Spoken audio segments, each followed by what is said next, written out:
He doesn't use Skype, I don't think. But, we'll work on that. In the meantime, Chris, I gather that you're making some huge progress in the San Luis Valley camera project. Can you tell us more? Yeah, I'm happy to say after, several years, many months, we finally have the new base station location up and running, where the only thing we have to do is get the internet, the port forwarding, get the internet part of the equation dialed in. The camera's up, the heater is operating, the AC unit in the environmental enclosure, both those units are operating properly, and it's now a matter of getting the camera online. We have two separate teams that have been working on the software problems, tweaking the software so that we don't have false positives, and we can factor out mundane activity. And it's dialed in for nighttime. It's completed, the software, but we're still getting the bugs out of the daytime aspect of the software. So yeah, it's a big step forward. Finally, our base station camera is up, and within the next week or so, we're looking to get it online and at least get a stock feed up for now, so people can take a look. And then it's onwards and upwards. Next camera will be going up at the Great Sand Dunes Oasis, just outside of the Great Sand Dunes National Park. And then the third camera, there's still some question of where that's going to go. I have a location in the Crestone area, way up off the 2,000 feet off the valley floor. So that might end up being our third location. I do have someone that's very, very interested in helping us and has graciously offered their location, as a camera spot. So yeah, good news. Finally, the weather broke up there, and, people's schedules all finally coincided so that we could, at least get that first camera, back up and running. This will be our third location for the initial base station camera, but it's full speed ahead. So good news. How long do you think it'll take before we can actually post a test feed on our site? Like I said, within a week or so, as soon as they get the Ethernet hooked up, we're going to be sending a small computer up there with the Real Shot Manager software in there so that we can go ahead and then get that up on the server. We look forward to it, and we look forward to the possibility it's going to overtax our server. But I have a backup server, and I think after we do the initial test, we'll stick it on there so we don't run into any particular bandwidth problem. It's also supposedly protected against distributed denial of service attacks. Excellent. And all that other stuff that goes on. So I hope we will be in pretty good shape. It sounds promising. Have you heard from Mark Rodiger at all? I have not. I've left a number of messages for them, and I have not heard a peep out of them. We played email tag there after the show, and then they just kind of dropped off the map. I have not heard any scuttlebutt about what's going on with the UFO Data Project. Mark D'Antonio and Douglas Trumbull, of course, they have UFOTOG. We have been in touch with them. As I mentioned, I think a few shows back, they're both interested in getting involved with our, Grand Canyon Confluence trip that we're going to be doing down the river in October. But in the meantime, we'd love to, dovetail our efforts with the surveillance setups with them and, maybe trade suggestions, that sort of thing, sort of help problem solve for each other. Now, as we talk, I was looking up here the project updates for UFO data at ufodata.net.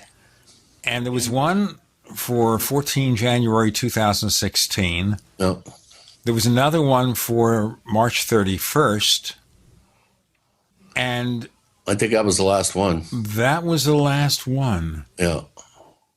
So evidently, they also received a grant of $5,000 from the Lucius Farish Trust, which is quite fortuitous. But supposedly, according to this, they haven't really begun their fundraising in earnest. So this is not a project that's going to happen real quickly. I'm suspecting, reading this, that they're in very early stages of planning, and you might actually not see much coming from there until next year or so, at least. That's assuming everything goes as planned. Yeah, and I still don't know if they really have a clue of what they're doing. There is a development curve that we've been having to deal with. That's very, very difficult. In order to get the proper tracking software, you really have to either have a connection with the Department of Defense or like Doug Trumbull does, or you have to have a programmer go in and actually, pick apart the code and tweak it so that, you only need a few pixel size object to show up instead of, the size of a body or a car in a parking lot that, the Real Shot Manager software is set up for security purposes. And of course, you're talking 15 pixels or more. And we need to get down there in just a few pixel range in order for the software to be really useful for our purposes. So that and factoring out false positives is really, it's a lot more difficult than you would imagine, as we found out. And I wonder also with UFO data what they're doing about the software. In any case, we've got a fascinating show here. We bring on someone who joins us every 9 months or a year with an update. He's the one, the only Stanton T. Friedman, somebody I've known, I guess, since the 1970s, when he first became really prominent. And, of course, in the late 70s, he got involved in the Roswell UFO research, which is going to form the basis of some of our early questions. Going to ask him also the radiation question about whether there should have been tests to see if the alleged spacecraft emitted radiation or harmful bacteria. More to come with Gene and Chris. You're in the Paracast. Do you need a website? Well, you can get a great deal on hosting services with Namecheap's legendary coupon code. They're offering substantial hosting discounts on shared hosting, business hosting, VPS hosting, reseller hosting, and even dedicated servers. Namecheap is preferred by millions. It's backed by a money-back guarantee. Use the coupon code LEGENDARY to cash in on the special deal at Namecheap.com, Namecheap.com. First came Attack of the Rockoids, and it was a critically acclaimed success. And now there's The Coming of the Protectors. A former military intelligence man is contacted by a space woman in a dream that turns out to be a nightmare because evil forces on her distant planet are planning to conquer the Earth. This is gripping science fiction of the classic kind.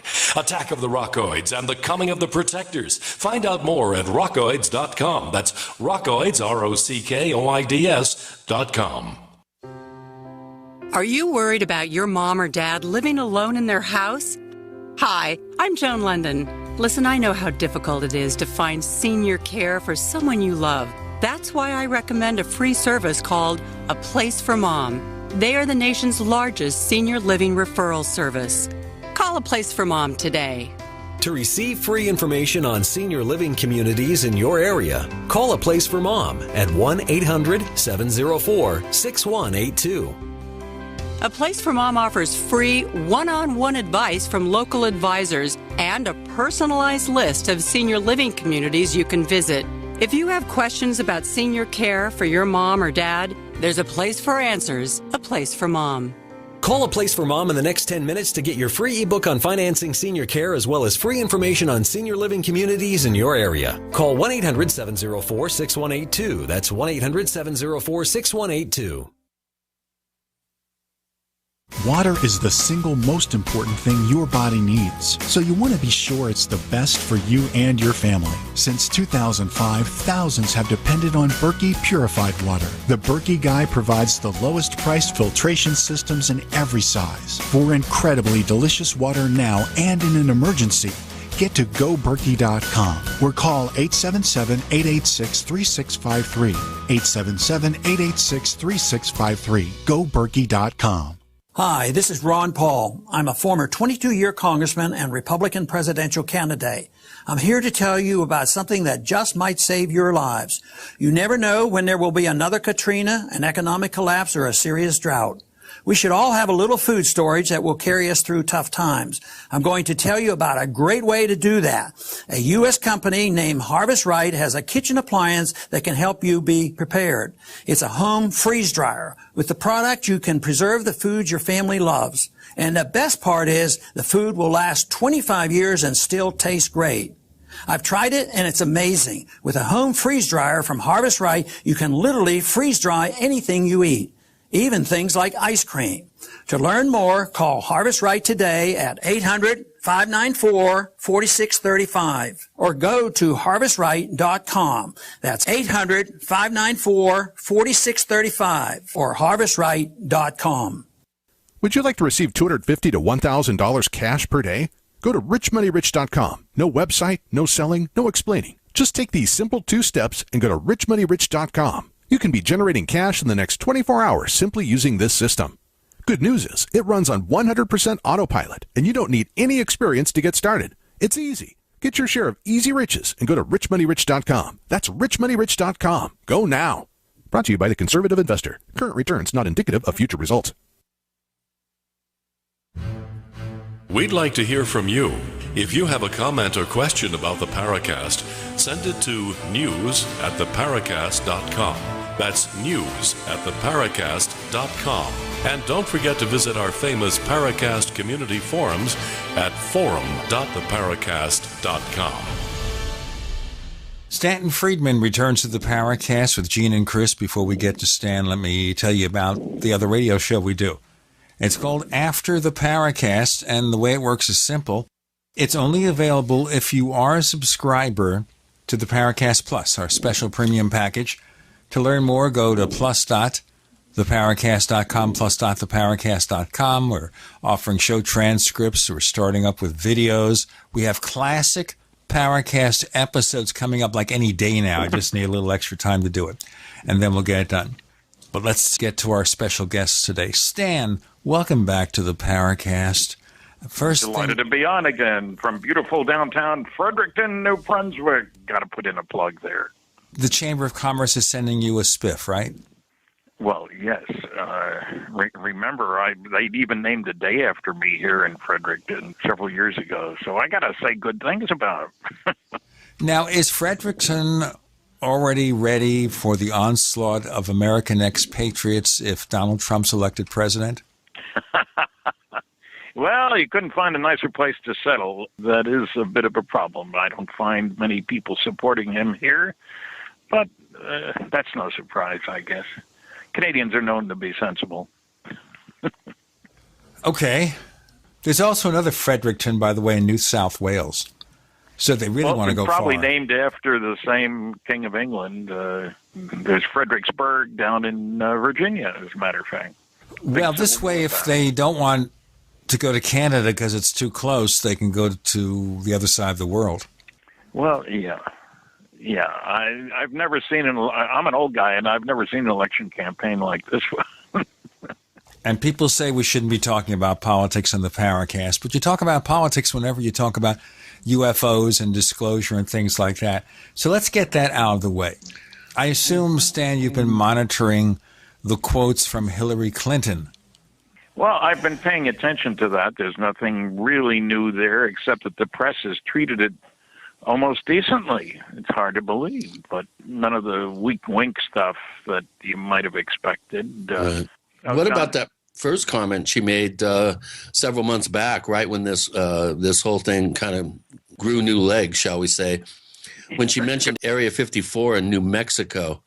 Did you recall that particular? No, I don't remember. Yeah, Area 54 and Area 54 in New Mexico. Boy. She's going to look into it. Yeah, you sure somebody wasn't misquoting her? I don't think so. Well, I can't tell you one way or another, but you know, the funny thing is she's always been pretty darn careful to throw in that if national security doesn't get in the way. She hasn't said we need to release everything and I'm going to do it if I get elected. She's always been cautious about that, and having been Secretary of State and obviously had a security clearance for that position, she's got good sense about such things. Well, the issue, of course, being that she's also a lawyer. But I'm just assuming with the thing about Area 54, she misspoke. That's all. People make I mean, I hate to admit it, but I've made a mistake on occasion, or 2 or 3. No, no. Say it ain't so, Stan. Not very often. I try. Okay. With regard to Clinton, nothing new in what she said. Obviously, she has the national security dodge, just in case they feel the need to raise that. Remember that there is a national security thing here.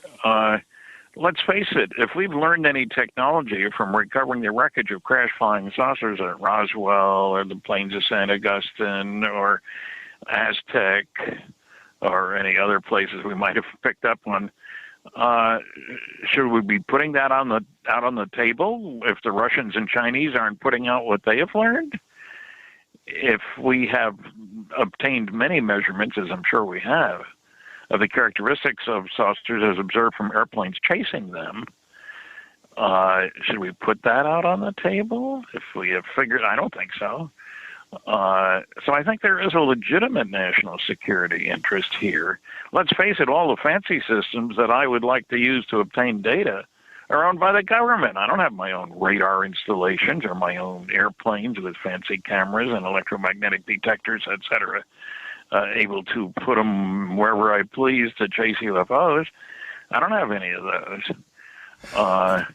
So it's up to the government. That's national security.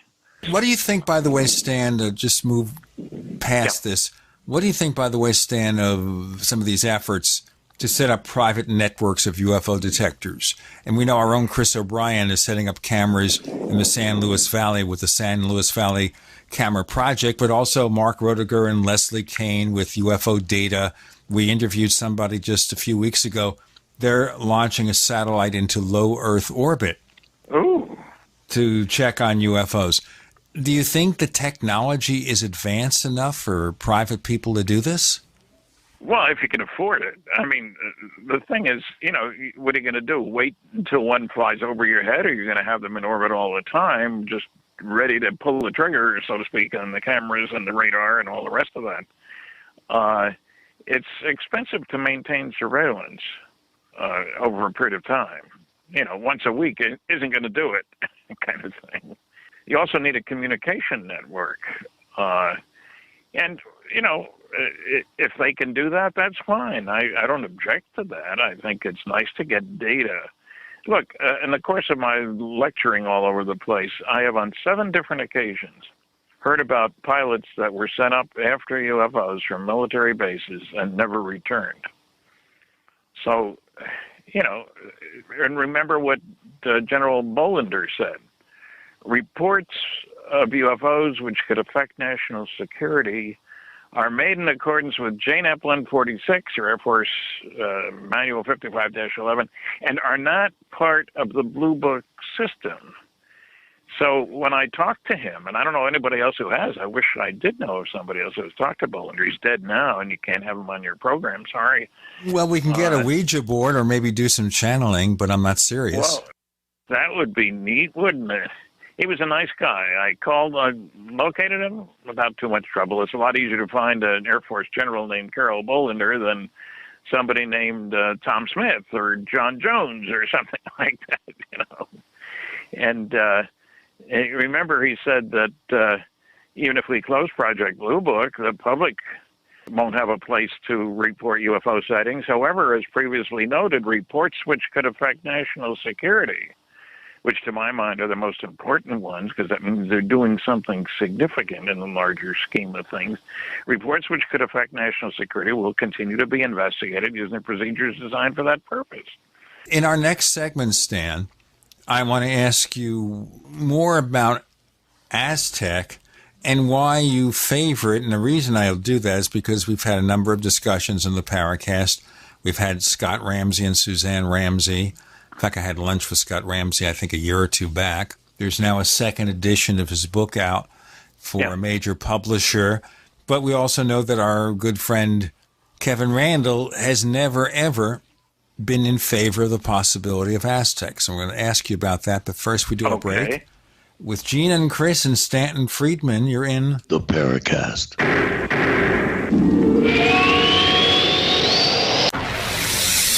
You are listening to GCN. Visit GCNlive.com today. This is Rick Ossick, president of Famous Footwear. Our company is working together with the March of Dimes through March for Babies to raise money and awareness about the serious problem of premature birth in the U.S. As a business leader, I know that babies born very sick or too soon cost businesses billions of dollars each year, in addition to the emotional stress on employees and their families. That's why Famous Footwear is committed to raising funds to improve the health of moms and babies everywhere. Won't you please join us in the March for Babies? Start a team today at marchforbabies.org. Vaping enthusiasts, head to VaporPalace.com. Choose from over 150 flavors and a selection of exclusive private stock vapor liquid you won't find anywhere else. New flavors are added every month, and our customer service is unbeatable. VaporPalace.com offers 15% off all vapor liquid on Fridays and get 10% off every order with coupon code VAPOR10 at checkout. Combine the codes on Fridays for 25% off. The ultimate destination for the vaping enthusiast. VaporPalace.com. Dangerous blood clot device alert. If you or a loved one had an IVC filter placed to prevent blood clots from traveling to your heart or lungs and suffered an injury, you may be entitled to substantial financial compensation. The FDA warns that IVC filters may cause serious complications, such as heart or lung damage, internal bleeding, and even death. These dangerous blood clot devices can break, and the metal fragments can travel to your heart or lungs, causing serious injuries. If you or a loved one suffered organ damage or other injuries from an IVC filter, you may be entitled to substantial financial compensation. Act now. Time is limited to file a claim. For a free consultation and free information, call Injury Help Desk at 800-478-1507. 800-478-1507. 800-478-1507. This is an advertisement. Paid non-attorney spokesperson. InjuryHelpDesk.com is responsible for this advertisement. Principal office, Las Vegas, Nevada. All right, listen up, because this is the most important thing you're going to hear all day.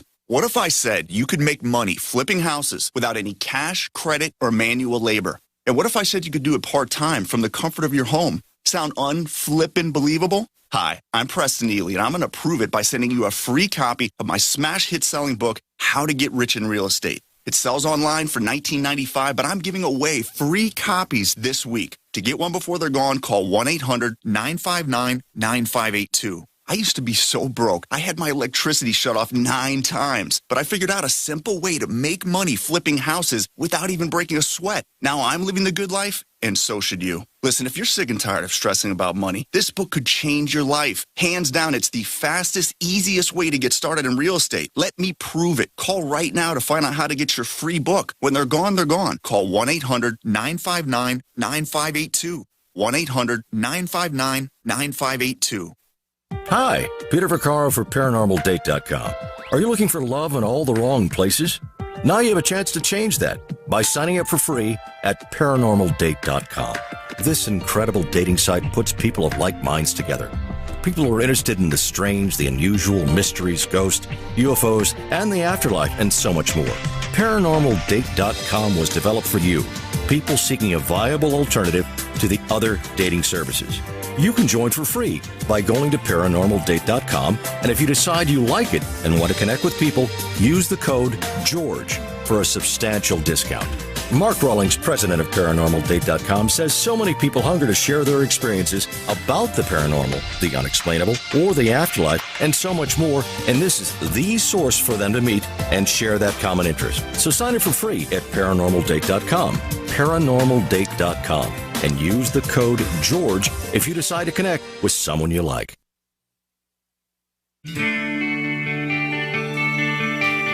This is Jerome Clark, author of the UFO Encyclopedia and other books. You're listening to the Paracast.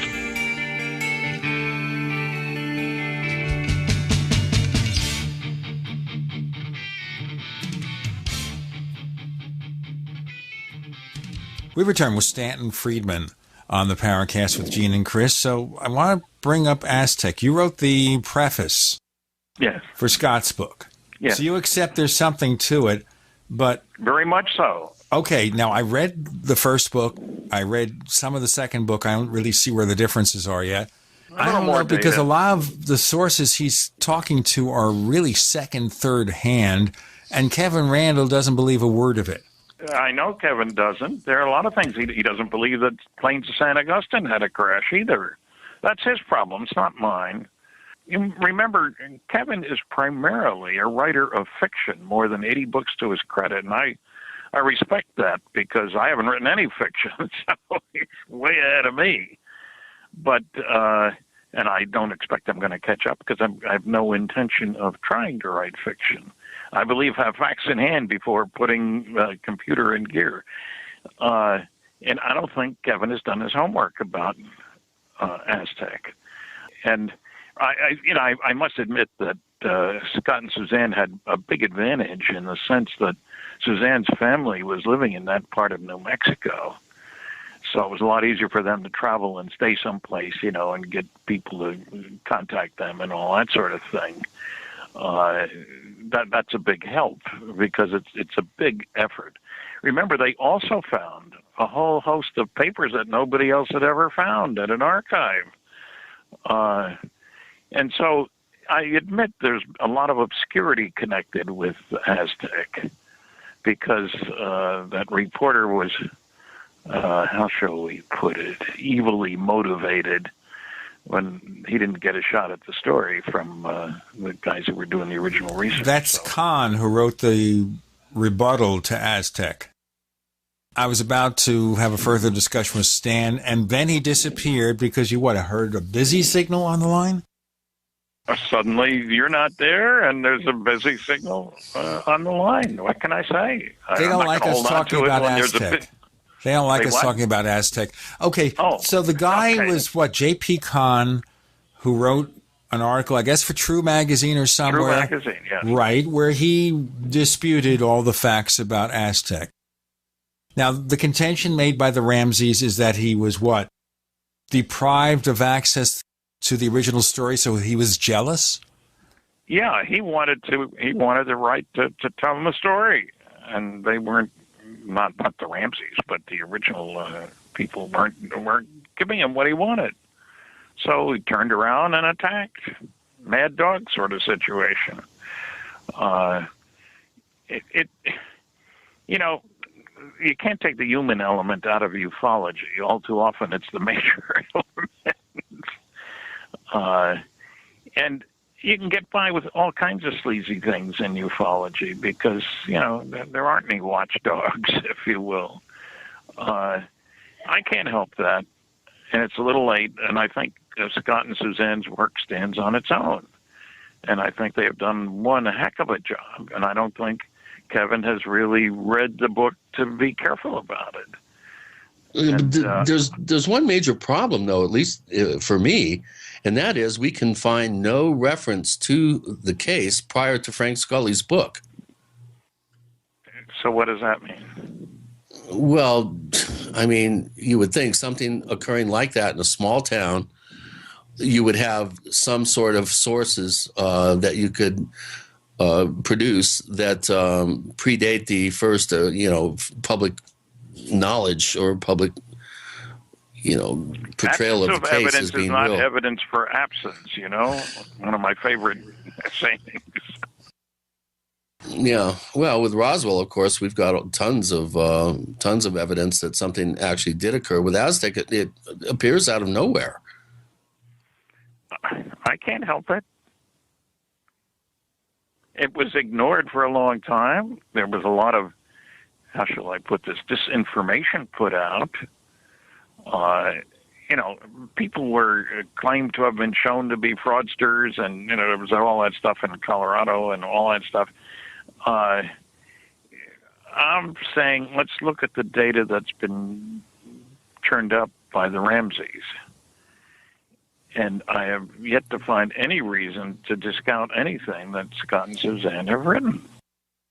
Okay, if we're looking at Aztec just very briefly, and I want to get to Roswell and other things, looking at Aztec very briefly, what do you think are the cornerstones of this case?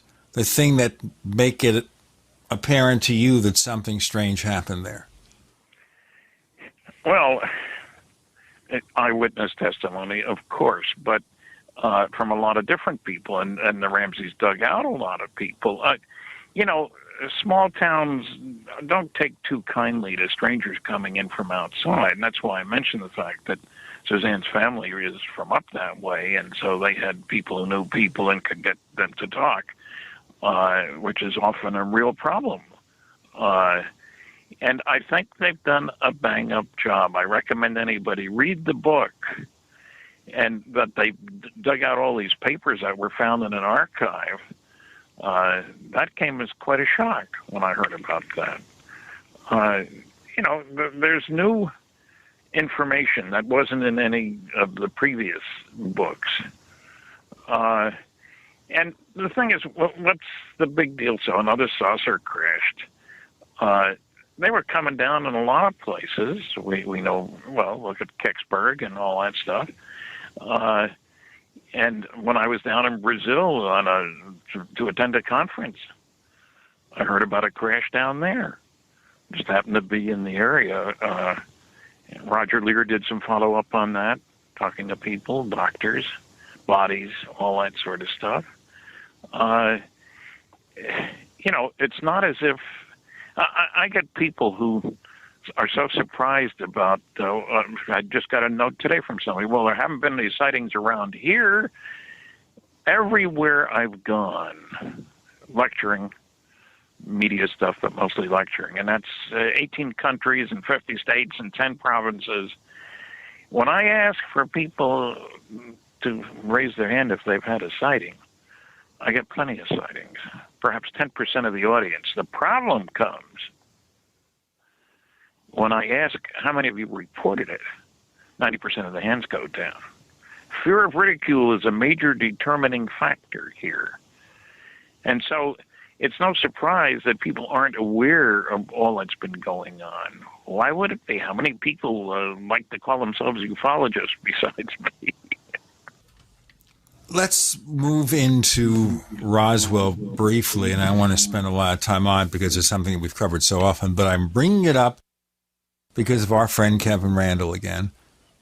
And I saw very much in our discussions with him last week, and he has a new book coming out called Roswell in the 21st Century, that he's come to... I haven't seen that. It's coming out in a few months, I gather. I haven't seen it listed online yet. But he said he tried to look at the case as a cold case, which originally they were going to do with that Roswell Dream Team that fell apart. Yeah. And he is really sounding to me as if he's come to disbelieve a lot of what we've heard about Roswell. Not that he totally dismisses the possibility that an alien craft may have crashed there, but that a lot of the linchpins of evidence he doesn't accept quite as much as he used to. Now, obviously, that's his impression. Have you followed what he's written online about this? Not recently, no, I have not. Tell me something. Well, he mentioned... me curious now. Well, he mentioned Jesse Marcel Sr., who he said was prone to exaggerate. I think that was a huge complaint of his. So we can start with that. Also, when it comes to stories about alleged crash victims, aliens, whatever, he says he was able to poke a hole through all or most of those claims. I'm just phrasing the beginning of it, and I'd like you to listen to the episode when you get a chance, Stan, but maybe you can tell us more. We have Stanton Friedman with Gene and Chris. You're in the Paracast.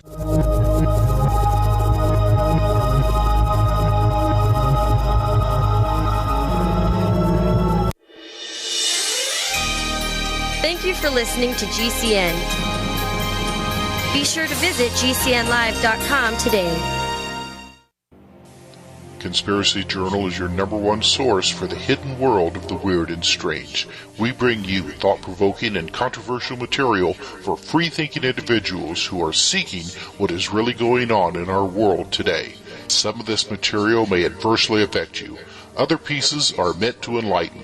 Either way, be prepared to be intrigued by such things as the reality of UFOs, ghosts, strange creatures from time and space, hidden conspiracies, time travel, Nikola Tesla, suppressed technology, and a whole lot more.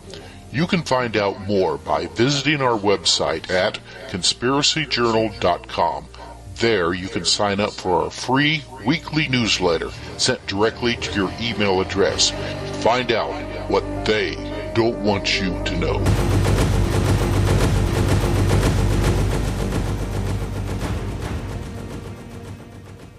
Are your Google search results killing you? Unflattering content in blogs, news articles, online reviews, social media, or other sources can jeopardize your reputation, your business, and your livelihood. Let Reputation.com help. Our patented technology will make the truth about you more visible while pushing down unwanted negative content. Improve your Google search results. Call Reputation.com at 1-800-831-0771 for a free consultation. That's 800-831-0771. There's nothing more enticing and intoxicating than the finest meat cooking on an open flame. Freeze-dried meat from newharvest.com is U.S. grown, 100% all-natural with no extra fillers. Just grass-fed beef and free-range chicken guaranteed to stay fresh and delicious. Add New Harvest freeze-dried meats to your current food storage. You'll buy direct from the factory, not a third party, ensuring the best price and the highest quality. See all our products at newharvestfoods.com. That's newharvestfoods.com. This is Dan Pilla. Do you owe the IRS money you can't pay? Are tax debts crippling you? I've defended people from the IRS for over 30 years. I've helped thousands, and I can help you too. I wrote the book on IRS settlement, and I'm telling you, there's no such thing as a hopeless case. Call 800-34-NO-TAX to finally get free of IRS debt. With the IRS's new programs, there's never been a better time to solve your problem. Call 800-34-NO-TAX. That's 800-34-NO-TAX, or my website, danpilla.com.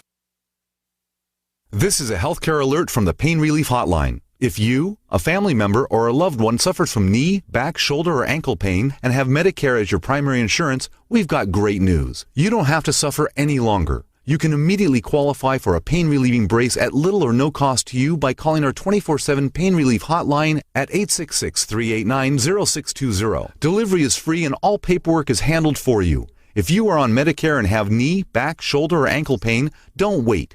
You can qualify to immediately receive a pain-relieving brace at little or no cost by calling our 24/7 Pain Hotline now at 866-389-0620. Our representatives are standing by 24/7 to take your call and rush you your pain-relieving brace at little or no cost to you. Shipping is free and all paperwork is handled for you. Just call 866-389-0620. That's 866-389-0620. Again, 866-389-0620. We all have heard about the benefits of fish oils, but what about the presence of heavy metals, PCBs, dioxins, furans, and other contaminants found in fatty tissues of fish? GCNteam.com recognizes this risk and offers IFOS certified tested omega-3 fatty acids. EPA, DHA insist on IFOS omega-3 fatty acid certification. Get the best at GCNteam.com or call 877-878-4203.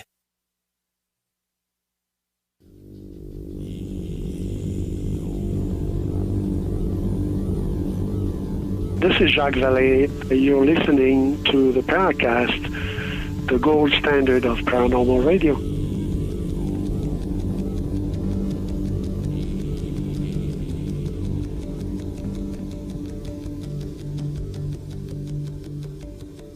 So are there new questions about Roswell or what? Stan, are there elements about Roswell that you over the years have come to find less credible? Oh, that's a difficult question. There's so much stuff that's been published out there. I mean, somebody asked me, so I had to look up what I'd written about Annie Jacobson's book about Area 51, which explains Roswell in one of the craziest explanations I've ever heard, with nothing to support it. Now, I haven't read the book. I have been meaning to because we'd like to get her on the show. What does she conclude about the case? Well, basically, Joe Stalin, you remember Uncle Joe, convinced Dr. Mengele, Dr. Death, to prepare a bunch of 13-year-old boys, disfigured and alien-looking, and somehow managed to get them into a craft which was flown and crashed in order to produce War of the Worlds type panic. Now, when you think about that, you realize that, War of the Worlds, there was a certain amount of panic because the report was this was in New Jersey. We're the most densely populated of all the states, mind you. So you put out a report, 1938, no television. You put out like a radio news report, and aliens have attacked, and they're destroying things. It wouldn't be surprising if some people got scared, and there are a lot of people in that part of the world. Now, he's talking about the Orson Welles, H.G. Wells broadcast on radio. It was presented as a docudrama. So like it was something real. Now, I had heard, and obviously I wasn't around when that happened, and I guess you were. I was in New Jersey. I didn't know a damn thing about it. Okay. The thing is here is that the amount of panic, they say, is exaggerated. It wasn't as bad, near as bad as it was supposed to be. I agree. All I'm saying is any suggestion that the Russians were trying to emulate that and cause panic out in the middle of nowhere. New Mexico is one of the least densely populated of all the states. There's nobody to see anything, There are a few installations, there are a few towns, but very few people and certainly no panic. And is it just a coincidence that it's near the only atomic bombing group in the entire world? I don't think so. Where would aliens be looking around the planet? But once they discovered large quantities of radioactivity, you can pick it up in the atmosphere, you can fly over, and whoops, there's a bunch. And when you think in retrospect, incidentally, we've exploded 2,000 nuclear warheads on this planet. Wouldn't you expect not only the Russians would be interested in Roswell and the Korolev, the big Russian space scientist, I'll call him the Werner von Braun of Russia, said that they had spies in Albuquerque there, and the two of the three nuclear weapons labs in the United States are in New Mexico, after all.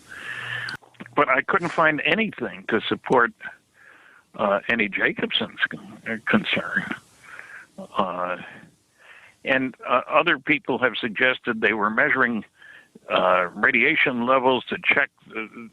They put people in a craft.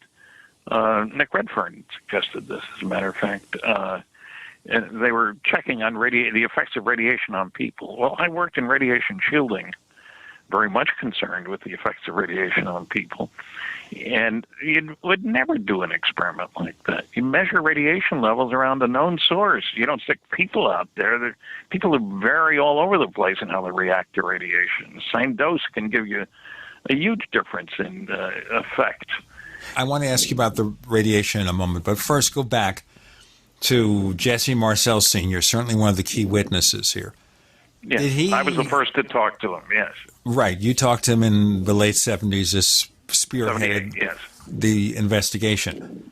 Yeah. What do you think about Kevin's contention that he was prone to exaggerate a lot? Well, I think that's overdone. I think, it's like I can say, this happened the other day, talking about frequent flyer miles, and I can say I flew 1,000,000 miles on Delta. Was I flying the airplane? Heck no. I was flown on the airplane.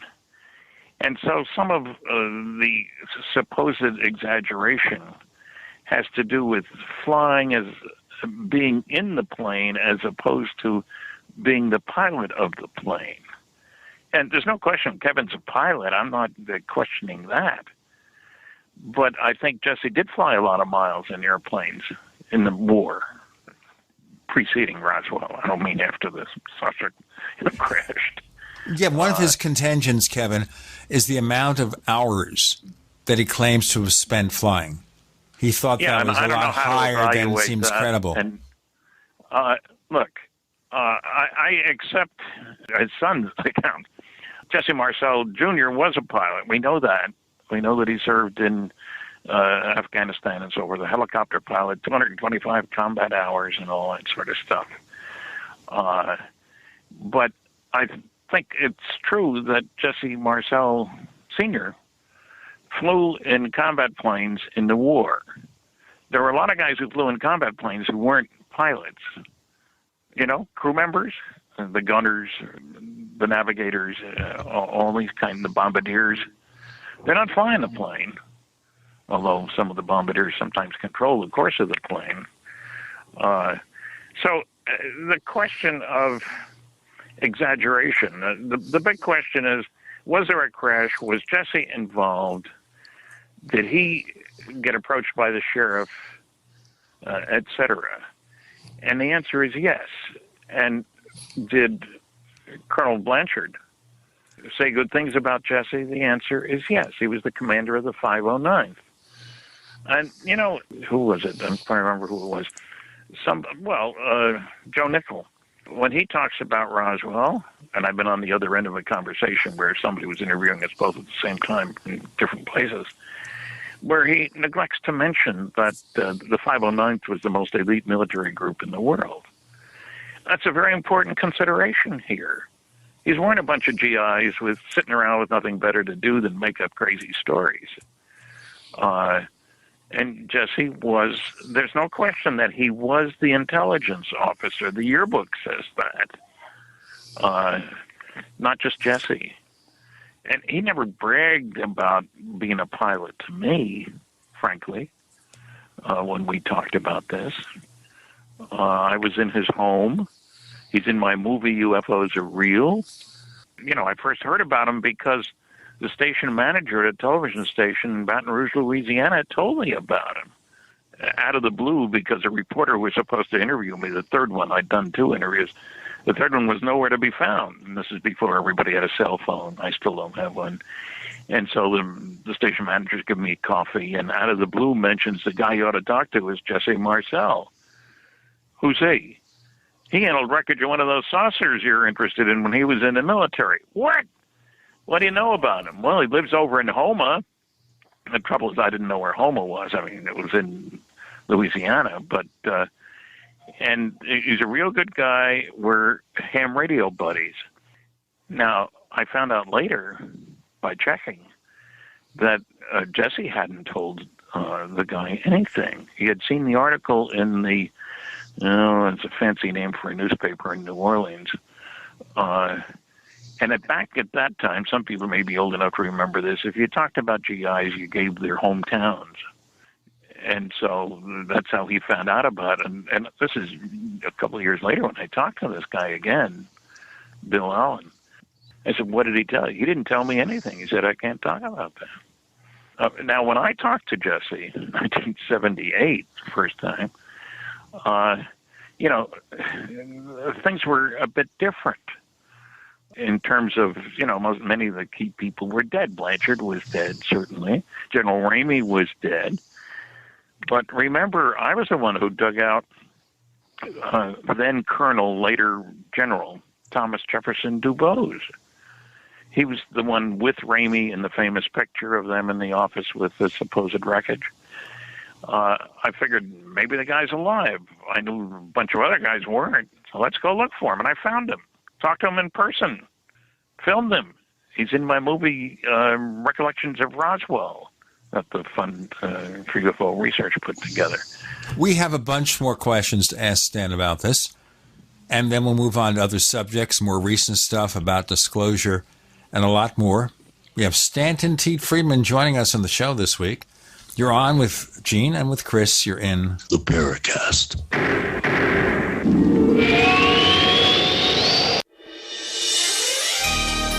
Thank you for listening to GCN.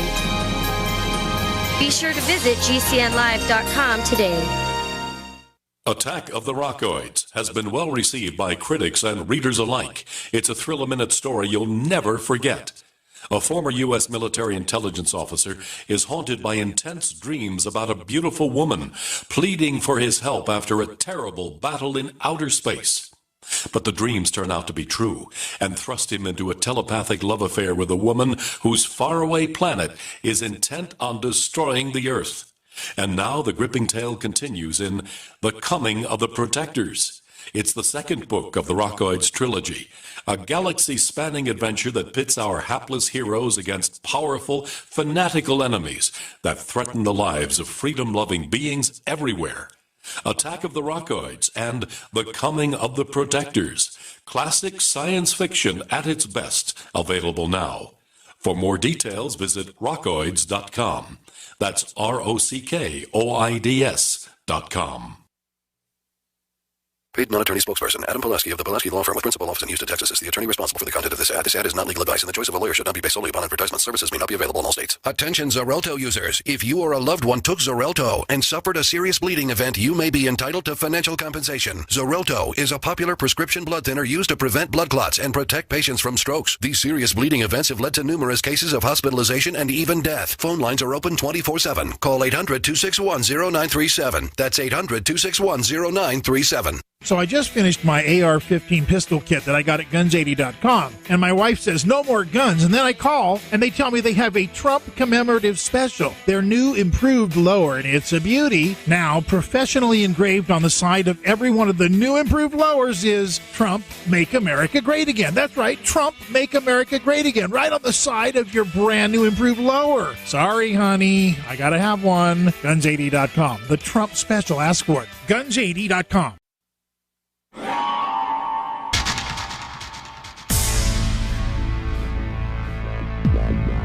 Welcome back to the Paracast, the gold standard of paranormal radio. And now, here's Gene Steinberg.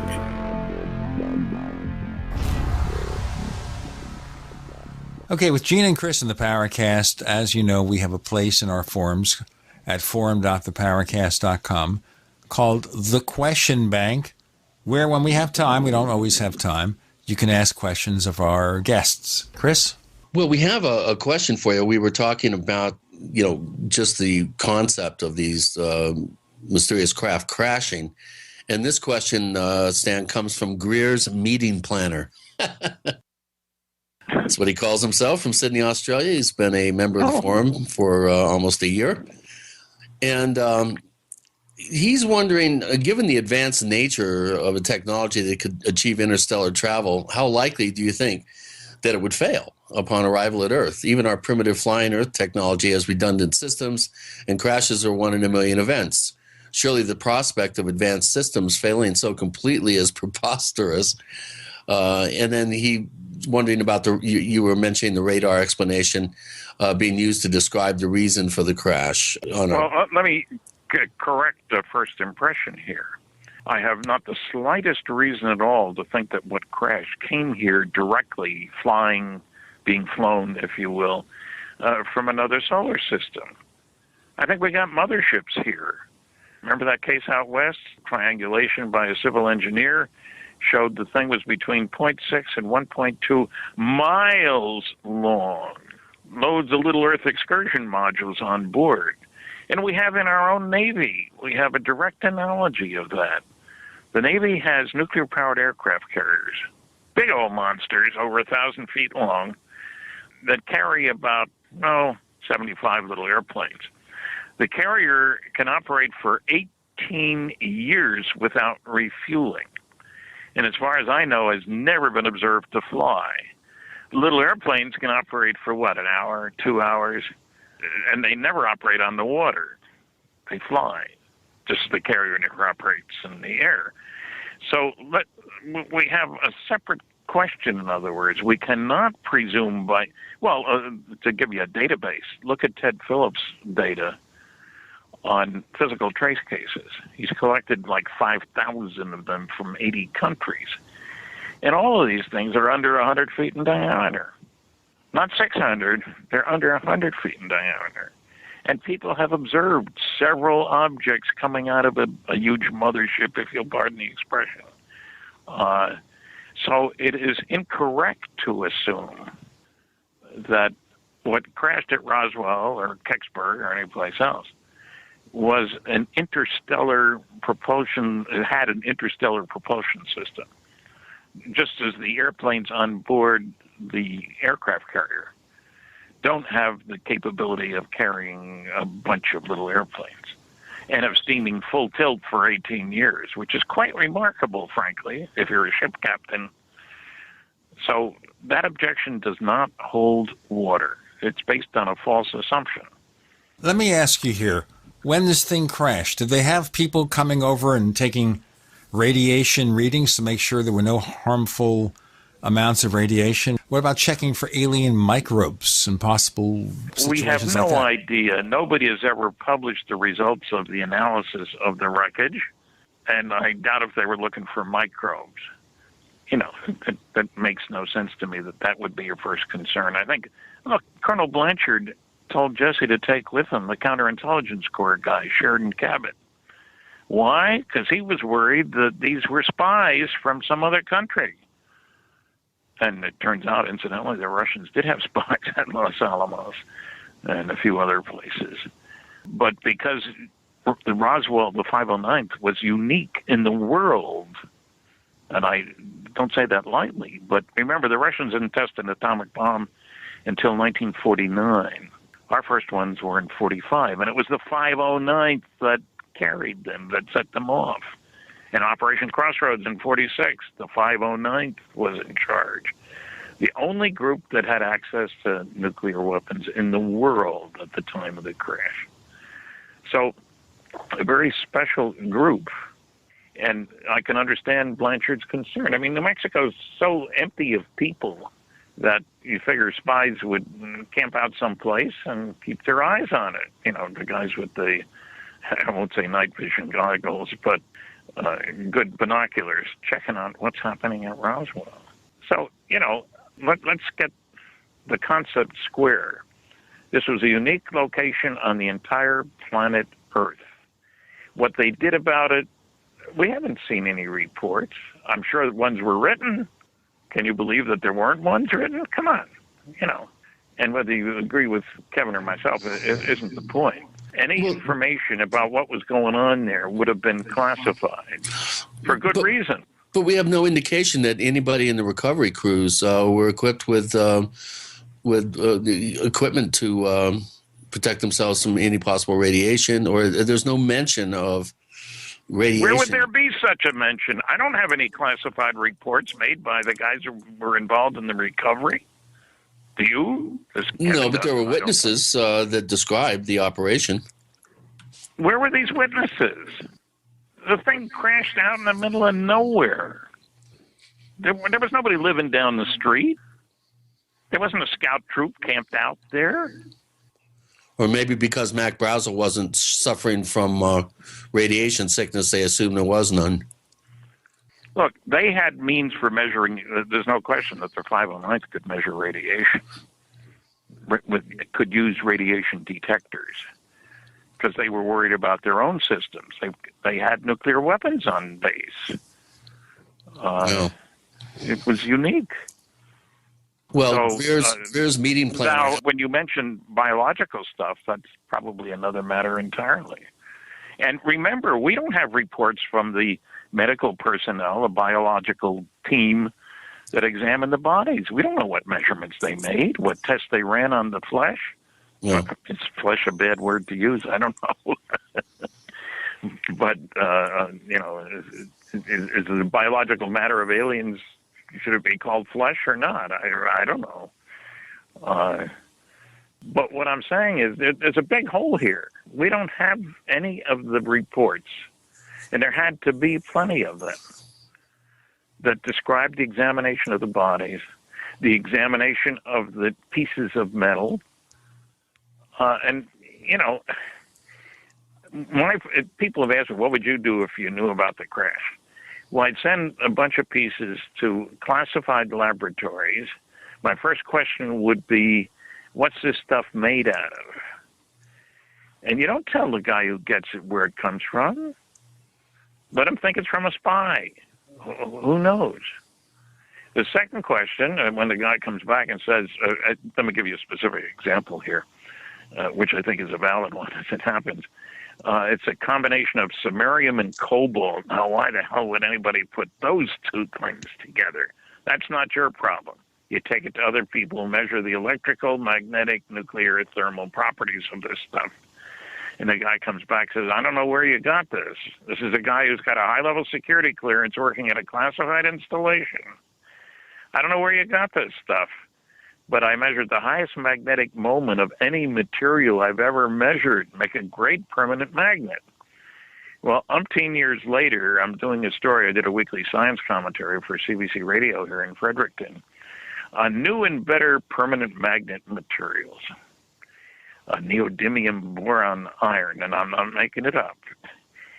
And at the end of the article, it says the original work on samarium cobalt was done at Wright Air Development Center. And I'll bet I know what was responsible for that. They didn't say that. Hey, this came from a flying saucer. Not at all. But when I found out that the original work was done at Wright Air Development Center, then I'd say, oh, it makes sense. That's where the wreckage went. Somebody did some, I visited there many times, incidentally. I had a contract with the Air Force to analysis and evaluation of fast and intermediate reactors for space vehicle applications.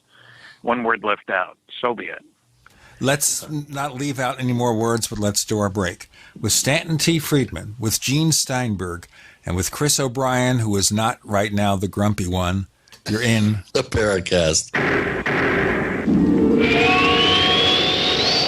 Do you need a website? Well, you can get a great deal on hosting services with Namecheap's legendary coupon code. They're offering substantial hosting discounts on shared hosting, business hosting, VPS hosting, reseller hosting, and even dedicated servers. Namecheap is preferred by millions. It's backed by a money-back guarantee. Use the coupon code LEGENDARY to cash in on the special deal at Namecheap.com, Namecheap.com. First came Attack of the Rockoids, and it was a critically acclaimed success. And now there's The Coming of the Protectors. A former military intelligence man is contacted by a space woman in a dream that turns out to be a nightmare because evil forces on her distant planet are planning to conquer the Earth. This is gripping science fiction of the classic kind.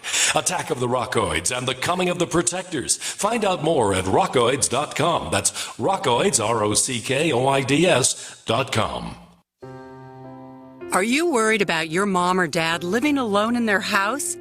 Hi, I'm Joan London. Listen, I know how difficult it is to find senior care for someone you love. That's why I recommend a free service called A Place for Mom.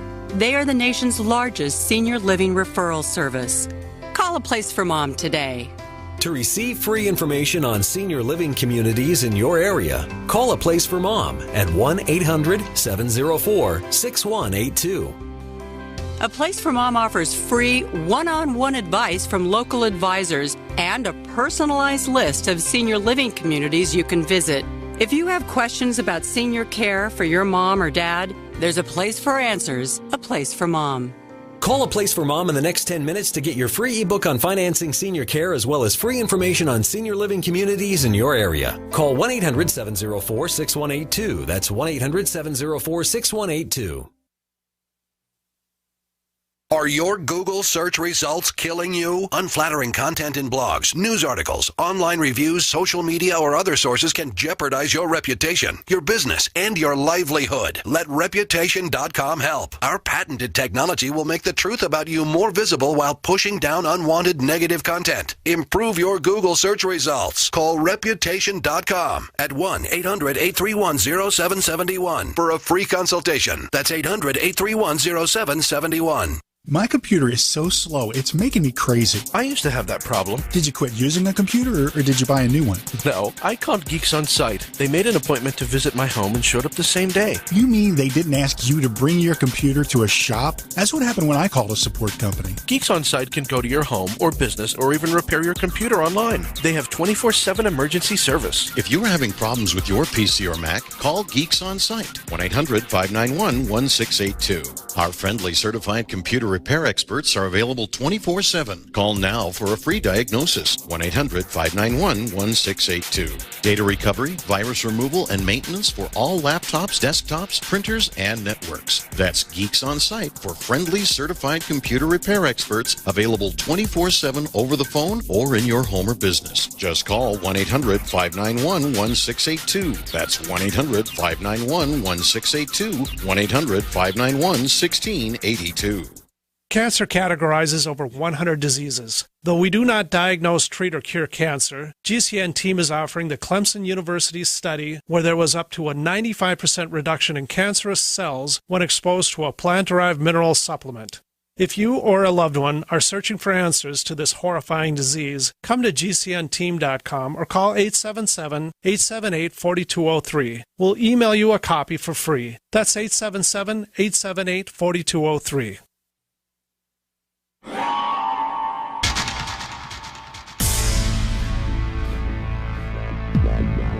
Welcome back to the Paracast, the gold standard of paranormal radio. And now, here's Gene Steinberg.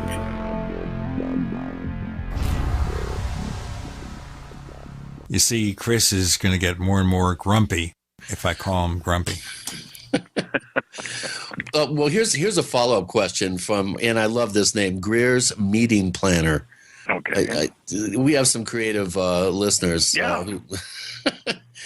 And he's wondering about the explanation of radar bringing the craft down. And he's wondering what the source of this explanation is and how on earth could we determine this as reason after the fact. I know the answer to this, but why don't you tell us about the radar units that were just going operational in New Mexico at the time? Well, they were there to track rockets because White Sands Missile Range is where we were firing all kinds of captured German V-1s and V-2s and so forth. And what I have suggested is that there are very few places in the world that a piloted vehicle would encounter a powerful radar beam. Remember, this is 1947. And what I've suggested is, I wish to point out, that all the radars at that time, tracking radars and so forth, used vacuum tube equipment. And you don't turn it on at the last minute. You keep it warmed up. That's the way you did things. No solid-state stuff at that time, equipment to do any of that with. So if you suddenly pilot a wingman, they encounter one of these radar beams. It's just sitting there aiming. It's not circling around. It's not like an airport radar going round and round. Your craft goes through the beam. What in the heck was that? And it discombobulates either the guidance or the propulsion system, just a momentary glitch, if you will. And I would suggest it could have resulted in a mid-air collision with one going one way, and I talked to an Air Force general. If you have a mid-air collision, are the results the same for both vehicles usually? No, he told me. He was a pilot during World War II, flew a lot of hours. Went on to command, General Exxon, went on to command Wright-Patterson Air Force Base, as a matter of fact. And usually one makes it and one doesn't. And so one of the interesting things in my first conversation with Jesse Marcel was that he felt there had to have been a mid-air explosion. And why was that? He said because of the huge amount of land covered by the wreckage. I mean, it was spread out all over the place. And because there was no crater.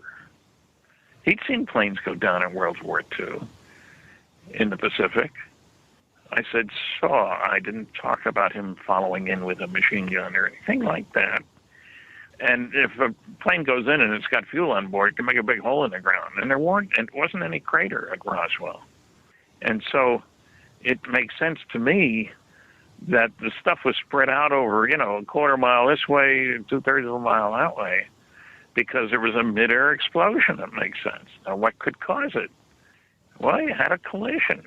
You try to keep it aloft, and the pilot finally, can't manage it. And so one comes down. That's the plains of St. Augustine. One explodes in midair and spews the pieces. And probably a crew compartment that's over there, separated from the stuff that exploded. I mention that only because we know that there was a launch of a rocket scheduled and that the radar would have been on. Not an unreasonable explanation. So can I prove it happened? No, of course not. I want to go back to what I asked you earlier, and we kind of got carried away with a lot of the intimate details of Roswell. Are there things about the case at all that you've come to disbelieve over the years? I certainly don't believe everything everybody has said about Roswell. There's a lot of baloney put out all over the place. Or, people who claim to have. I have trouble with. What the heck was her name? The woman who was playing with pieces in the military of wreckage. She was given it to play with, which I find. Her father was a fireman. I have trouble with her story. I can't imagine the state highway patrolman. I mean, the highway patrolmen in New Mexico were well aware there was a lot of government-sponsored classified activity around there. That's not an unreasonable comment. When you've got 2 nuclear weapons labs, you've got all kinds of rockets being fired and all the rest of it. And when you have the group, the 509, sitting there in Roswell. So I have trouble with her story about giving stuff to play with, and a guy comes out and threatens everybody. They'll be picking you out of the desert and all this kind of stuff. I had a real problem with that story and still do. How about Glenn Dennis and the mystery nurse? Well, I tried to find the mystery nurse, and I didn't have much luck with it. And I don't know what to say about that. Again, absence of evidence. I tried a lot of Catholic schools in the Midwest where she was supposedly from. I was one of the first people that Glenn told his story to. And so I'll put a question mark on some of that testimony. Okay? Well, that's pretty important information in terms of determining that there were occupants, because, of course, for some of the new listeners to the show, Glenn Dennis was the mortician, I think, in the area, and was asked to supply small child-sized coffins. Well, he was asked about the availability of them, and he told them he knew where he could get it and could get some. There was a company, I think it was in Amarillo, where they got their child-sized coffins from. But I was the first to hear his story, and I was favorably impressed because I talked to other people in town what they thought about Glenn. I talked to Walter Haut, with whom I had a great deal of faith. And so, there's a good example. Walter Haut. He was the public information officer. And when Joe Nickel, Dr. Joe Nickel, 3 degrees in English, but the scientific consultant to the Committee for the Scientific Investigation of Claims of the Paranormal, he tried to say that an unknown PR guy put out an unauthorized press release. And I said, you don't even know his name? Well, no. Of course, it was in all of the books that had been written prior to that.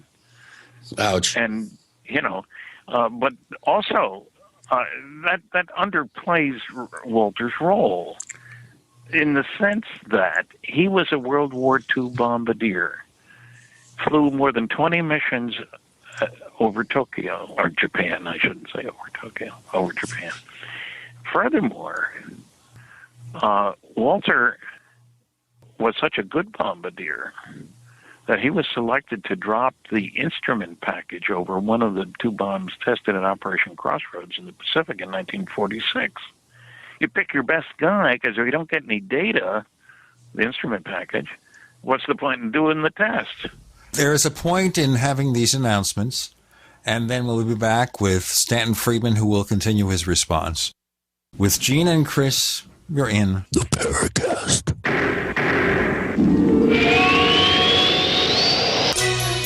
Thank you for listening to GCN.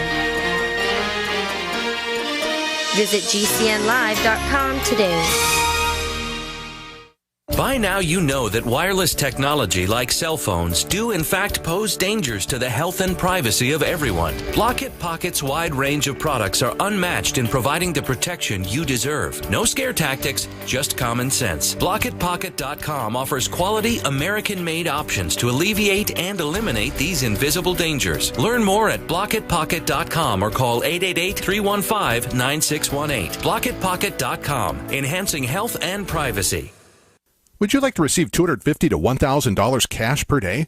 Go to richmoneyrich.com. No website, no selling, no explaining. Just take these simple 2 steps and go to richmoneyrich.com. You can be generating cash in the next 24 hours simply using this system. Good news is, it runs on 100% autopilot, and you don't need any experience to get started. It's easy. Get your share of easy riches and go to richmoneyrich.com. That's richmoneyrich.com. Go now. Brought to you by the Conservative Investor. Current returns not indicative of future results.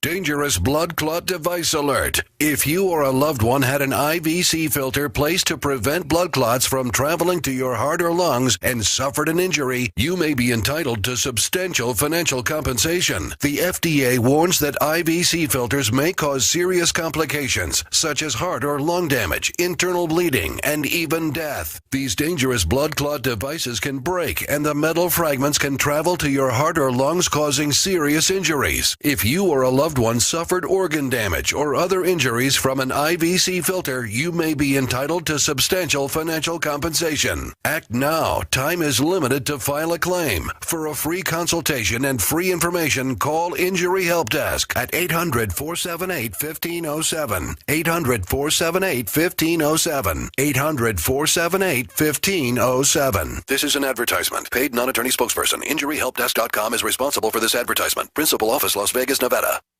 Hi, I'm 54 years of age, and at Christmas time last year, a resident I take care of at work accidentally rolled over my right foot with his motorized scooter. I was backed into a corner, and he put it in reverse and did it again. The bones in my foot weren't actually broken, but damage was done. The remedy was to just let the foot heal on its own, and this was expected to take many weeks. As a caregiver, I do a lot of walking, and I was sort of okay when I was in motion. It's when I stopped to rest that I really felt the pain. The pain was there getting out of bed in the morning, too. So I got on the One World Way a few weeks back, and I just had to write this testimony. No more pain. Nothing. I can only attribute this to the One World Way since I haven't introduced anything else into my life. This product is a true godsend. It gives me energy and did whatever magic this stuff does to heal my poor foot.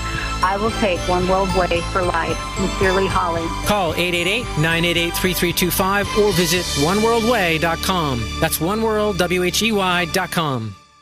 Did you know a dirty CPAP system can make you sick? If you knew what could be growing in your mask and hose, you might not sleep so well. But now, SoClean.com has released the world's first and only automated CPAP cleaner and sanitizer. It kills 99.9% of all CPAP germs, and it's completely hands-free. For a limited time, you can try SoClean risk-free for 30 days. Just call 1-800-900-0684. SoClean changed the CPAP experience for the better. My health has improved. It's simple to use, and I'm not worried about infections. SoClean destroys CPAP bacteria, viruses, and germs with no hassle. Never have to clean your machine by hand again. There's no water, chemicals, or disassembly. Just pop in your mask, close the lid, and presto, your CPAP system is clean and fresh in minutes. Call SoClean.com to try it risk-free at home for 30 days. This is a limited-time offer, only available by calling 1-800-900-0684. That's 1-800-900-0684. Hello, this is John Burroughs, one of the witnesses to the Rendlesham UFO incident. You're listening to the Paracast, the gold standard of paranormal radio.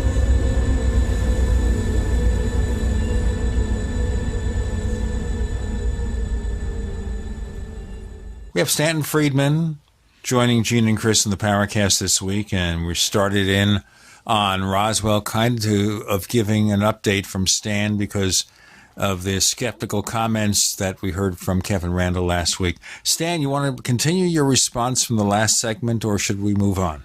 Well, let me just comment that anybody who's going to talk about what happened at Roswell in terms of recovery and so forth, and doesn't mention that it was the most elite military group in the world, and I've had people say, oh, Colonel Blanchard was a loose cannon.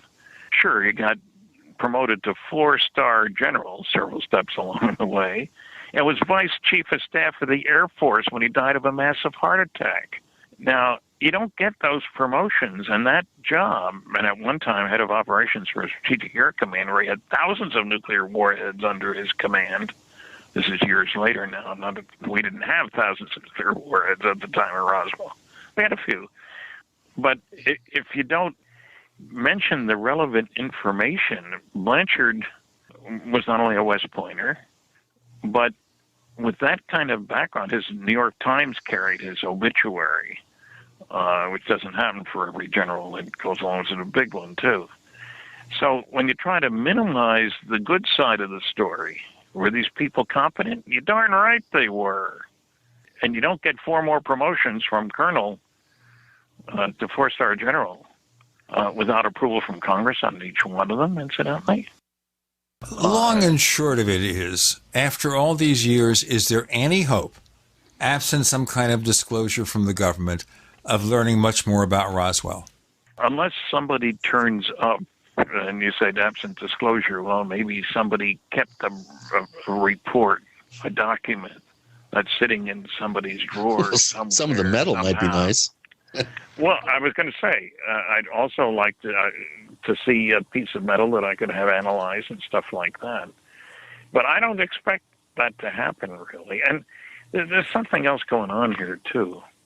The guys involved were World War II veterans. Security was taken very seriously. Loyalty, patriotism, all these things were not dirty words. This was not the Vietnam War that they were in. It was World War II. I often point out that from an alien viewpoint, we're a primitive society whose major activity is tribal warfare, that in World War II, we nice guys managed to kill, there's a dispute. Some people say 50 million of our own kind. Others have said 60 million, but I'll be conservative. Me? Yes, only 50 million people. We destroyed 1,700 cities. There were bombing raids with 500 airplanes dropping bombs over places in Europe. And then after the war, this shocked some people, we exploded 2,000 nuclear warheads, 2,000 plus a few. And people look at me, what do you mean? We didn't explode. Yes, we did. Only 2 were on people, Hiroshima and Nagasaki. But there were a lot of other atom bombs exploded. So anybody coming here would say, holy cow, let's make sure these people don't take their brand of friendship out our way. Well, either that or they were already here and we were putting them in harm's way because we were popping off atomic weapons. Well, I think it would have been the job of the Galactic Federation Security Command. How's that for a nice title? Sounds like science fiction. Certainly, they would be wary of any place where there were nuclear weapons. And one of the things that's changed since I started the noise about Roswell, back in 78, which seems forever ago. Yeah, and we can blame it on you. One of the things that's changed drastically is our concept of how many solar systems there are, how many planets there are, what's the chance of there being anybody else out there. Frank Drake, a SETI guy, radio telescopes, etc., at one point said there might be as many as 8,000 planets that could be in our galaxy that could be sending signals to us. Wow. Well, now, thanks to Kepler, the general consensus, and I checked with a couple of astronomers, something on the average of 1 to 1.6 planets per star. Planets per star. Holy cow, the galaxy has a couple of 100 billion stars. But even look at our local neighborhood. Within 100 light years of here, there are approximately 10,000 stars. That means 10,000 planets within a measly 100 years. And you get all kinds of people saying, well, the nearest civilization would have to be 1,000 light years away, or 800 light years away, or 2,000 light years away. My goodness. Look at the star map we're having to do with the Vivian Barney Hill case. There you got 2 stars. They're 1/8 of a light year apart, 35 times closer than the sun is to the next star over. So our notion of how many beings, civilizations, bases, call them what you want, there are in the neighborhood, how do you define neighborhood on these kinds of things, has changed drastically thanks to the Kepler satellite. Nobody expected that they were going to find that many planets. And nobody's saying they all have life on them. 1 out of 10, 1 out of 20, 1 out of 50. But let's allow for colonization and migration. I've asked audiences, kind of fun, at the end of my lecture, how many people had your ancestors back 4 generations living here, whatever town I happen to be in? And usually it's a very small number. Colonization, migration. You can't say what the future is by looking just at the past. How many people lived in Las Vegas 100 years ago, 120 years ago? Not many. So things have changed. Our concept of how important we are, that's one of the biggest things that's changed. There's Pat Robertson saying that all the intelligent life in the galaxy is on planet Earth, and all this UFO stuff is the work of the devil. And the world was created in 4004 BC. And I wouldn't even say Pat's entitled to his opinion. I don't think he is if he doesn't know what he's talking about.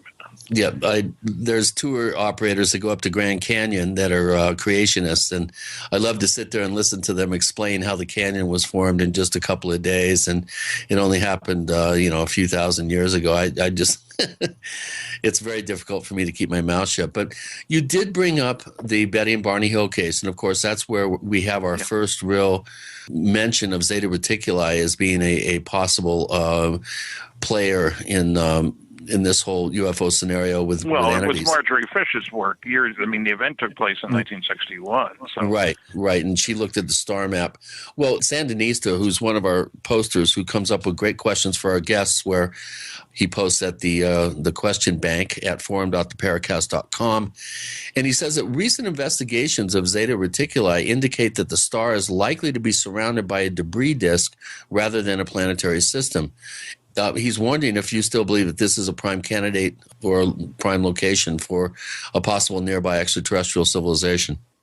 Well, it's 39 light years away, so that's that's not the nearest possible one at all. Nobody's saying it is. I still have, how shall I put this?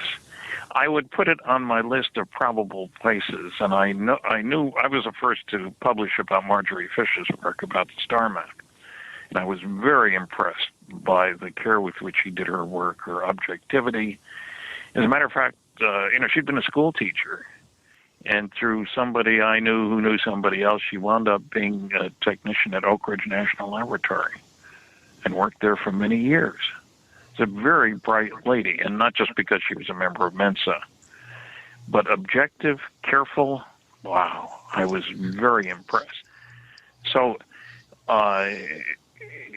interesting, exciting, useful, and indicative of, just look at the difference. 2 stars 35 times closer to each other than the sun is to the next star over. Wow. And the other star is visible all day from a planet around the other star. Let's get into more about that binary star system in our next segment with Stanton T. Friedman. And Gene and Chris, you're in the Paracast.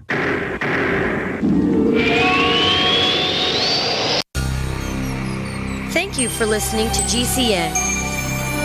Visit GCNlive.com today. Graphic Converter is the image manipulation tool for the rest of us. It does not use any database. You get full control of all your files. Want to view the images of a folder? Drag it into Graphic Converter and a powerful browser opens up to show your image files. You could use it for slideshows. You could use it to import images from digital cameras or from scanners. Need to do some image editing? You can do that too in Graphic Converter. Also print catalogs. Convert from so many formats I can't even list them. Download now to see if Graphic Converter is good for you, like 1.5 million other users. Guess what? You could save money when you buy Graphic Converter. Use the coupon code NIGHTOWL. Use the coupon code NIGHTOWL to get a special price for Graphic Converter. Go to lemkesoft.com. That's LEMKE soft.com. lemkesoft.com. LEMKE soft.com. hunters, anglers, campers, and survivalists. Get back to nature. Expand your horizons with the highest quality, most versatile, unique slingshots and sling bows on the market at slingbow.com. Sling bow products are compact and models start from just $17.98. They're perfect for your bug out bag or storing in your vehicle. Give yourself and your loved ones the excitement and tradition of sling bow. A new frontier in archery and truly modern twist on this primitive survival tool. Feel the thrill only at slingbow.com. This is an alert. If your business or church is building this year, you're about to pay more than you should. And this could mean thousands of dollars more for your office, retail space, church, or warehouse. A General Steel building can save you as much as half the cost and time of similar conventional construction. And we're offering rebates of up to $20,000 to help you build today. Call General Steel for free information that could save you thousands. Call 866-91-STEEL. 866-91-STEEL. 866-91-STEEL. A good stove is at the top of the list for any serious survivalist. That's why you have to see the full range at emberlit.com. Simple, elegant, but extraordinarily efficient. Available in titanium or stainless steel, the Emberlit line of stoves are ultralight, pack flat, and work great. Fueled only by sticks and debris. From emergency situations to long-term survival, Emberlit stoves are up to the task. Emberlit, the most convenient, easy-to-carry wood stoves on the planet. See them all at emberlit.com. I'm Nick Soboleski, a Select Quote agent with a true story that could save you hundreds of dollars a year. A woman named Linda just called. Her husband, Ray, has a $300,000 group life insurance policy, but is changing jobs and can't take it with him.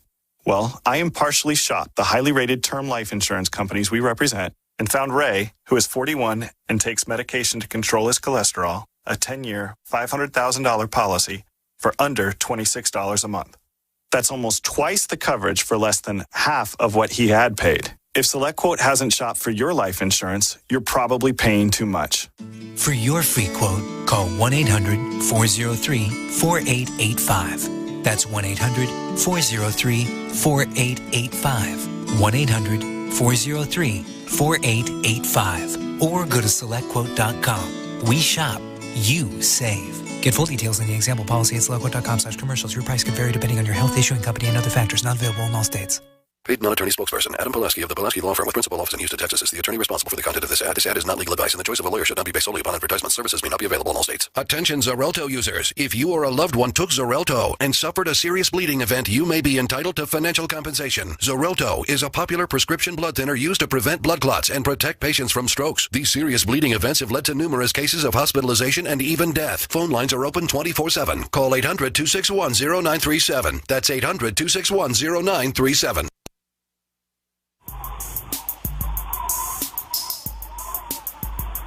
Hey, this is Marie D. Jones, the author of This Book is from the Future, and you are listening to the Paracast, the gold standard of paranormal radio.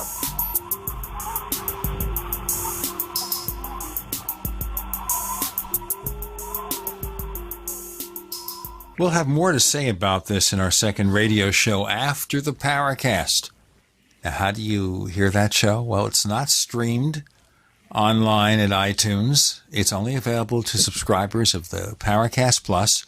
To learn more about the Paracast Plus, and we also offer the ad-free version of this show with higher quality audio and more, go to plus.theparacast.com, plus.theparacast.com. Our guest this week is Stanton Friedman. Stan, you had any further response to that question before we go on? Oh, about the qualities of those two, Zeta 1 and Zeta 2, whether there's a, what did you call it? A debris disk? You called it something. It was surrounded by debris, I guess. Yeah, and no, I don't have any further comment. And, you know, we tend to forget how much we have learned. For example, one of Marjorie's most difficult problems was getting accurate distance data on the stars, because the astronomers don't care. You need two angles to aim a telescope, and whether it's 20 light years away or 30 light years away, it doesn't matter. You're not going anywhere. That's the astronomer approach. Then the Hipparcos satellite was launched by the European Space Agency, and they made, I don't know, I've heard numbers like 1 million measurements of stellar distances. And so finally we've got accurate data on where the stars, how far the stars are. which in the early days you could pick up 3 different star catalogs and get 3 different distances. Yeah. So it was awkward. And we've got more to learn, and I don't think there's many people studying it, to tell you the truth. I wish there were, because I've heard contradictory stories about Zeta Reticuli, for that matter. And, what's truth and what's fiction, I don't know. Happy to admit that. Are you familiar with Breakthrough Starshot? Spectre 73, one of our listeners, is wondering what you make of the recent announcement from Stephen Hawking regarding Breakthrough Starshot. For many years, we've been informed that travel to the nearest stars will be almost impossible. And he's wondering if you think that this could be the beginning of a change in attitude. Well, I think there is a beginning of a change, but one of the problems is that the astronomers seem to know nothing about 3 areas of importance in this discussion. One is data about UFOs. Look for the references in their books, and there's darn few. The second is about interstellar travel, and these guys seem to think that all research gets done in academic surroundings and gets published in refereed scientific journals, and that's nonsense. Well, let me give you an example. A guy made a calculation, 1941, I think it was, Dr. Campbell, an astronomer, who calculated the required initial launch weight of a rocket able to get a man to the moon and back. 1 million tons, he said. And it turns out the Apollo, the Saturn vehicle, weighed 3,000 tons. He made every possible stupid assumption. Single-stage rocket, limited acceleration, everything possibly wrong. So I worked on fission propulsion systems, and we tested one very successfully, operated at a power level of 1,100 megawatts. Now, Hoover Dam produces 2,000 megawatts, and is a huge monster if you've been out there. The NRX A6 is less than 7 feet in diameter, produced 1,100 megawatts, but Los Alamos operated the Phoebus 2B nuclear rocket reactor propulsion system out at the nuclear test site outside Las Vegas. Power level 4,400 megawatts. Exhaust temperature of the liquid hydrogen that went in very cold and came out very hot, over 4,000 degrees. Universities involved in this? No, of course. So astronomers have made all kinds of silly statements about feasibility, about interstellar travel. One of the problems is people want half an Einstein. I have tried this sneaky again, but sometimes I get on a campus and I'm going to do a colloquium in the afternoon, a physics colloquium, and I get warned by one of the students, Dr. Jones thinks you're full of baloney. So I make sure I talk about things that I know they don't know anything about, the electromagnetic submarine, the fission rockets, stuff like that. And then I ask some straightforward questions. What's the numerical equivalent of 1g for acceleration? 9.8 meters per second squared. They all know that, except it doesn't mean anything to anybody. Now, in more useful terms, it's 21 miles per hour per second. So if you get a car accelerating at 1g at the end of 3 seconds, it's going 63 miles an hour. That's a pretty hot car. Most cars take 5, 6, 7 seconds to get. Then I ask, all casual, what's the speed of light? 300,000 kilometers per second. Okay, now the question is, do you have a better unit than that? Sure, 670 million miles an hour. But the real question is, how long does it take at 1g to get close to the speed of light? Multiple choice, gentlemen. 1,000 years, 100 years, 10 years, 1 year. You'd be surprised how many professors and students pick 1,000 years or 100 years or 10. A few get the right answer, which is just 1 year. And so they're understanding fusion propulsion. Now, every astronomer knows that all the stars produce their energy by nuclear fusion. There are many different fusion reactions, but involving hydrogen and helium. Two most lightest and most abundant substances in the universe, which is very convenient, frankly. You're not going to find much uranium out there, but plenty of hydrogen and helium. And so the kicker is it takes less than a year at 1g to get close to the speed of light. At 99.99% of the speed of light, Time slows, that's the other half of the conundrum. Time slows down for things moving that fast. And how much it slows down is dependent on how close to the speed of light you're moving. And incidentally, the particles at the Large Hadron Collider move at 99.9999% of the speed of light. But at just 99.99% of the speed of light, you can go 37 light years in 6 months pilot time. Pilot time. You go out, go back, marry your granddaughter's best friend. Time slows down for things moving fast. And don't ask me why. That's the way God created the universe. How's that? Pat Robertson would like that answer, wouldn't he? Oh no! Hey, UFOs, believers should be stoned. The firmament is for man. The heavens are for the Creator, God. Of course, he failed to mention that he bounces all his 700 Club signals off satellites. Oh, you're kidding. They don't do that. They wouldn't use such ungodly techniques, would they? Yeah, Right. as a matter of fact, they would. No, what I have found over the years is that astronomers really don't know anything about advanced propulsion.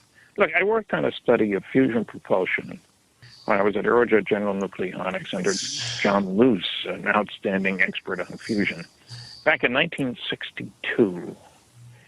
It looked like if you wanted to spend the dough, you could go. How's that for a motto for a program? You could go to the stars. Is it easy? No, but, progress comes from doing things differently. It took Magellan, his ship, 3 years to go around the planet. It takes the space station 95 minutes. But it is not a big sailboat. Progress comes from doing things differently. And most of that work gets done outside of academia. I'm not knocking all academics. I've got a couple degrees myself from the University of Chicago, which I'm proud of, I guess. But if you're going to talk about interstellar travel, let's do some homework. Let's not assume you're stuck with a 50-year-old technology. Well, I don't use the slide rule anymore as an example of that. Exactly. What is breakthrough starshot? This was a term that Spectre 73 mentioned, and it had Stephen Hawking attached to it. What is breakthrough starshot? Do you know? No, although I've read some of Hawking stuff, and also, what's his name, Milner, the Soviet billionaire, and they're talking about putting a small device out to a star, sending it to a star. I want to build a big one and go a lot faster. And there have been published studies by people working in the area, engineers and scientists, showing that interstellar travel is feasible. It's not cheap. And I'm not saying we should do it. God forbid, no. And anything that goes from our planet should represent all the countries on the planet. And the chance of that on a planet that's spending $1 trillion this year on things military, not very likely. Hey, we got to do our break now, folks. We've got Gene and Chris with Stanton Friedman. You're in the Paracast.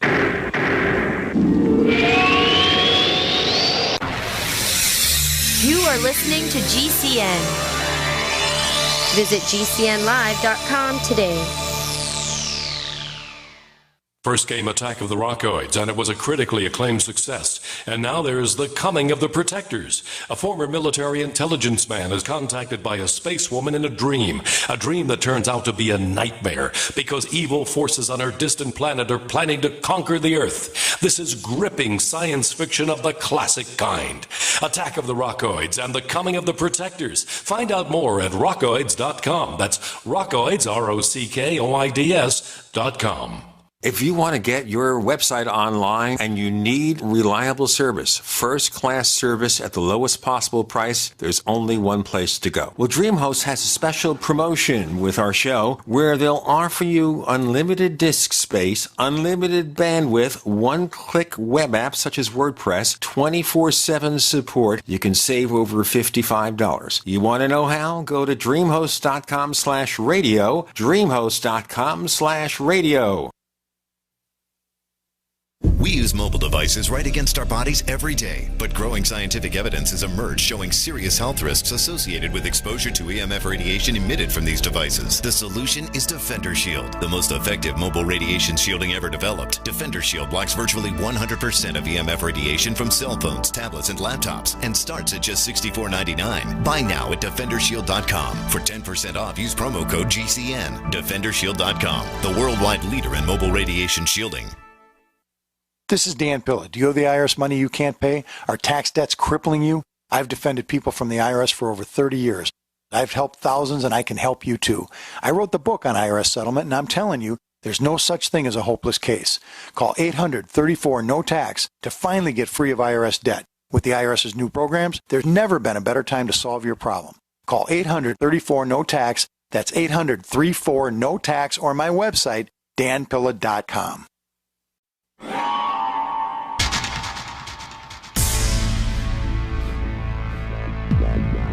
Welcome back to the Paracast, the gold standard of paranormal radio. And now, here's Gene Steinberg.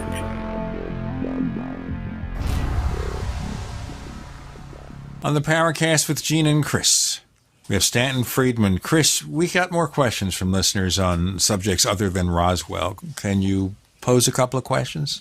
Sure. Here's another one from Spectre73, and he wonders how we can explain the lack of modern close encounters with UFOs and their occupants. It does seem that over the last couple decades, we've seen a dramatic decrease in reports of landed craft and occupants. Well, I'd ask Ted Phillips. The funniest such cases, the problem has always been people involved don't want to talk about it. The fear of ridicule. Because most people have the mistaken impression that most people don't believe in flying saucers. If they say they do, they're going to get laughed out of town. That's if you just see one. If you see critters, wow, you're certainly going to get laughed at. So the problem is, how hard are people looking for that data? You know, I shocked somebody the other day when I said, well, you know, MUFON gets between 600 and 1,000 reports a month. A month? Yeah, a month. But who hears about it? Do you see it on the front page of the New York Times? Not often. I can't remember when the last one time somebody published a clip from the front page of the New York Times. But the interview with Hillary Clinton. Well, okay. That did appear in the Times. Yeah. We seem to be getting a bit more respectable, and I give some of the credit to the Kepler that, you know, 100 years ago, there were plenty of people saying if there are any other planets out there, we would know about them. No other solar systems. We're it, man. Well, nobody's saying that anymore. Fermi's paradox. Well, yeah. One of the reasons I went to the University of Chicago was because Enrico Fermi was there. And I think people have grossly misrepresented. He was famous at Chicago for asking questions, basically forcing his students to think. You know, the sky is blue, and what does that mean kind of thing? What does that tell us? And there are all kinds of answers to that question. But he never said, ain't nobody coming here. He said, where is everybody? They had been discussing at lunch at Los Alamos, some great scientists, about it shouldn't take more than 10 million years to colonize the entire galaxy, and without any concept of how many places are there that you have to do that with. But so as they were leaving, Fermi said, so where is everybody? He didn't say there wasn't anybody. And people have misrepresented that as what he supposedly said. It is a paradox if there are many people traipsing or beings, pardon me, I shouldn't have said people. If there are many beings traipsing around out there, so where are they? Well, that presupposes that there's nobody coming here, but I'd say there's very good evidence. Well, again, look at Ted Phillips' 5,000 physical trace cases. 1/6 of those involve reports of beings associated with craft near the ground. He's actually up near 7 now. Is that? I've been meaning to call Ted and see what the latest number is. Yeah, it's up closer to 7. Is he still saying 1/6 involve reports of beings, or I don't know what the latest number is. But that comes as a shock to people. What do you mean? There are all these places from all over the world where people see craft near the ground, and at least a while back, it was 1/6 involved reports of beings associated with the craft. Yeah, we should get Albert Rosales back on the show and get an update on occupant cases. Well, yeah, because they're important. And the question, remember, you got to ask the right question. The question isn't, are all UFOs alien spacecraft? The question is, are there any abduction stories that are true? Yes. Are all abduction stories true? Probably not, because we know people make up stories about almost anything you can think of. Lying seems to be one of those activities that's fairly widely engaged in. Well, there's a story here without mentioning that name, that out of a 12,000-word speech, a certain political figure lied every 169 or 179 words. Hey, that's great. I wonder who... That's actually pretty good. That's a good ratio for most politicians. I am not mentioning the politician or the fact that, no, I don't want to do that. No, good, because I don't know who it was either. You know who it was, yes. Well, I mean, I would recognize the name if you told me. I don't mean that, but... And sometimes in the same sentence. I'm not surprised. Well, isn't that their job? Aren't they supposed to entertain us with lies? You know, what's your job? Well, I'm supposed to make up stories that are to get people's interest and excitement. Yeah. What do you mean make up? Well, you don't think we're going to tell true stories, do you? Yeah. Well, I hate to tell you, but Greer's meeting planner has another question for you. Okay. That meeting planner must be pretty big. Well, he's only asked 6 questions in almost a year of being on the forums, and so Stanton, you're getting the bulk of it. I'm privileged. You bring him out of the woodwork, Stan. What do you make of some of the major UFO waves that seem to be just a step ahead of the equivalent human technology at the time? And he gives the examples of the airships waves in the late 1800s, the ghost rockets just after World War II, the flying small triangles in the 80s, and now we have giant flying triangles that seem to be they're being reported, I think, with a little bit more frequency. Do you think that there's some sort of correlation between the appearance of the technology and the actual technology itself, or do you think this is all coincidental? Where do you come down? I'm someplace in the middle there. It's kind of like there's a picture of me in my book, Flying Saucers and Science, with my hand on the Apollo 12 command module. And it's there because I want to make the point that when I was growing up, a high-speed craft in the atmosphere had a big pointy nose, sharp wings, highly streamlined. And here we got this round, blunt body. It looks like a darn flying saucer, more than it does like a high-speed craft, and yet it comes in at 25,000 miles an hour. I found out, incidentally, that Wright Pat did some wind tunnel tests on round things back in the late 40s, would you believe? So we don't know. I think that there may be a correlation because people are just like, who was it, Daedalus and Icarus, want to make something that flies because birds fly and flap the wings, I think there is a lot of truth that comes out of observing nature. Not everything that you come up with and trying to explain it may be right, probably not. But, I mentioned nuclear fusion. Well, if I'd said that back in the 30s, you said, what the hell are you talking about, man? That's nonsense. A star is a mass of burning gas. What else could it be? My wife says that to me all the time. What the hell are you talking about? Well, it's a natural reaction from people who don't know what you are talking about and don't know enough to evaluate it. And there are so many things that are quite remarkable. I mentioned I don't use a slide rule anymore, but a pocket calculator, but under $5. What if you'd had one of those 50 years ago? It would be remarkable. Impossible. You would have started Texas Instruments. Yeah, I guess so. But people, tend to forget. There's a lot of companies that got started to do calculations. It went broke.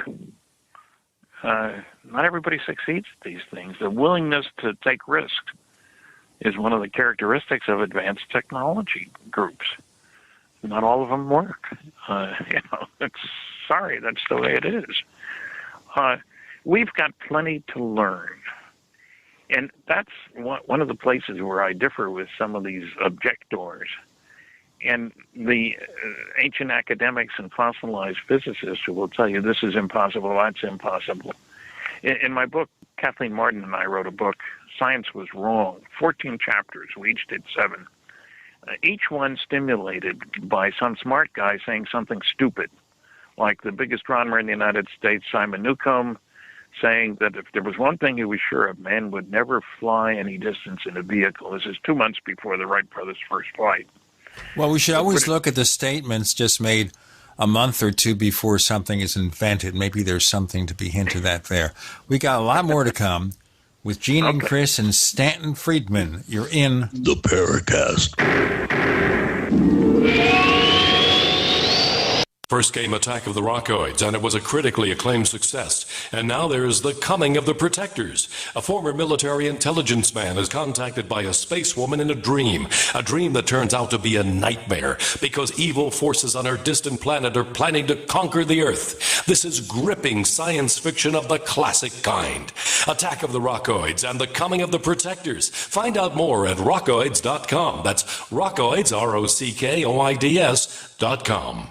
If you want to get your website online and you need reliable service, first-class service at the lowest possible price, there's only one place to go. Well, DreamHost has a special promotion with our show where they'll offer you unlimited disk space, unlimited bandwidth, one-click web apps such as WordPress, 24/7 support. You can save over $55. You want to know how? Go to dreamhost.com/radio, dreamhost.com/radio.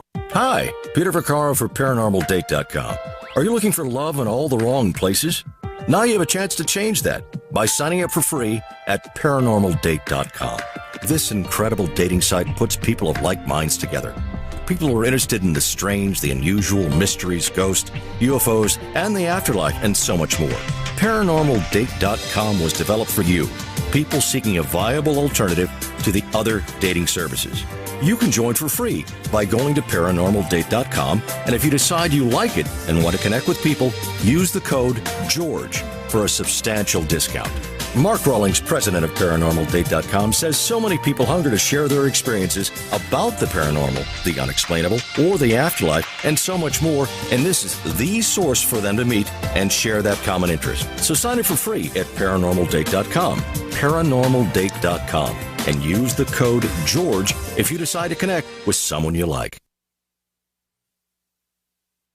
This is an alert. If your business or church is building this year, you're about to pay more than you should. And this could mean thousands of dollars more for your office, retail space, church, or warehouse. A General Steel building can save you as much as half the cost and time of similar conventional construction. And we're offering rebates of up to $20,000 to help you build today. Call General Steel for free information that could save you thousands. Call 866-91-STEEL. 866-91-STEEL. 866-91-STEEL.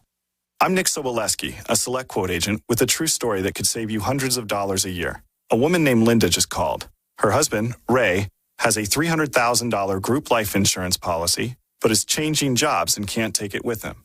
Well, I impartially shopped the highly rated term life insurance companies we represent and found Ray, who is 41 and takes medication to control his cholesterol, a 10-year, $500,000 policy for under $26 a month. That's almost twice the coverage for less than half of what he had paid. If SelectQuote hasn't shopped for your life insurance, you're probably paying too much. For your free quote, call 1-800-403-4885. That's 1-800-403-4885. 1-800-403-4885. Or go to SelectQuote.com. We shop, you save. Get full details on the example policy at SelectQuote.com/commercials. Your price could vary depending on your health, issuing company, and other factors. Not available in all states. So you've got to take a state construction license exam or certification. Can't decide on what books or what chapters to study? Discover right now how you can eliminate unnecessary books and wasted study time. At contractorexam.com, our study materials zero in on state-required test topics in an effective, multiple-choice format. So whether you're a plumber, electrician, general contractor, or other construction-related trade, contractorexam.com will help get you prepared. Visit us at www.contractorexam.com today. We'd like to hear from you. If you have a comment or question about the Paracast, send it to news@theparacast.com. That's news@theparacast.com. And don't forget to visit our famous Paracast community forums at forum.theparacast.com. Now, Chris, you were going to ask earlier, before we got involved in Roswell and other subjects, a question with regard to a certain interview with a certain person in the London Daily Mail. You want to bring that up now? Yeah. As we kind of touched on briefly before, Hillary Clinton and John Podesta have kind of been in the news of late, being asked questions about disclosure. And Stephen Bassett has really kind of taken this to heart. And he told the Daily Mail, it's in the paper today, I'm reading off the MSN.com site, that, and this is a quote, "This will be a reality, disclosure, this year and across the front pages of newspapers across the world," he told the Daily Express, adding that ET is real. "It'll be the most significant news story that's ever been broken. We are going to get disclosure this year. I'm not sure who will win the election, but I think Obama will be the disclosure president. He'll be looking at a Nobel Prize for making this announcement. I am 85% sure Obama will make the announcement before he leaves office, and within days of your Prime Minister, David Cameron, will follow up and do the same thing." What do you think? Who's the guy who said this? Bassett. Oh, I thought you were talking about a high reliability individual. No. Sorry. I'm sorry, but I've had dealings with Steve, and I admire his persistence. Enthusiasm. That's a nice way to put it. Yes, a very polite way to put it. But I have no reason, I haven't seen any evidence that any of those things are going to happen. Now, I've heard, Linda Howe told me that she had heard that this was going to be the year of disclosure. But they've been saying that year after year. Donald Kehoe was saying that in 1956. What can I say? Is the world ready for trying to act like an earthling? I don't think so. And remember that one of the biggest things that happens is, if you disclose, is that people in power will lose some of that power. Heads of countries and stuff like that. If nationalism is the only game in town, which it seems to be, national armies, navies, etc., then nobody in those illustrious circles wants people to forget about nationalism and start thinking about planetarianism, if I can put it that way. They've got a lot to lose. And, I've often asked, what happens if the Queen and the Pope, there's an odd couple for you, announce that we have it on good authority that planet Earth is being visited by intelligently controlled extraterrestrial spacecraft.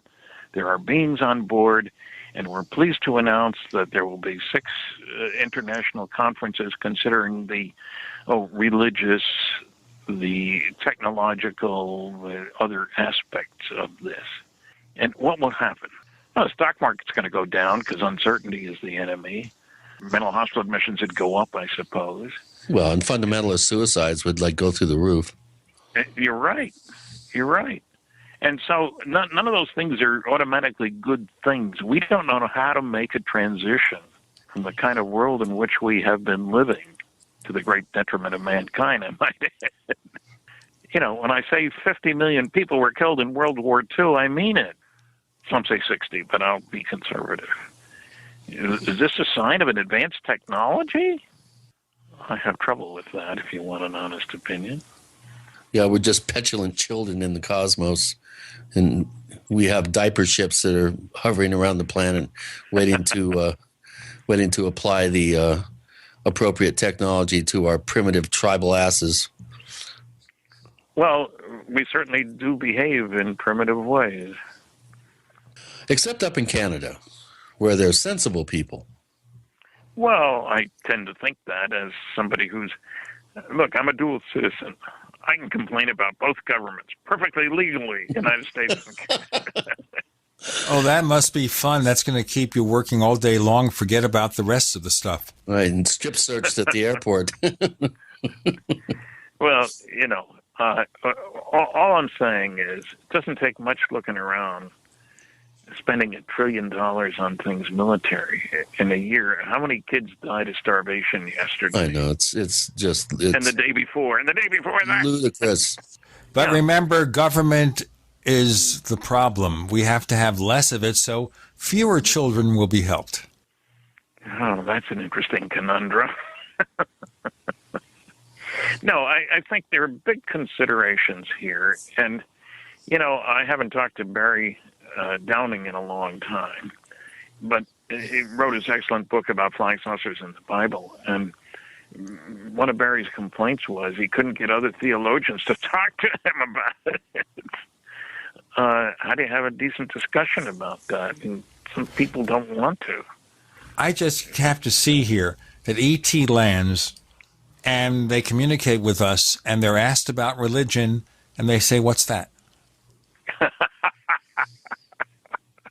You've been worshiping one of our guys for a long time. Yeah. Wouldn't that be an answer that would surprise people?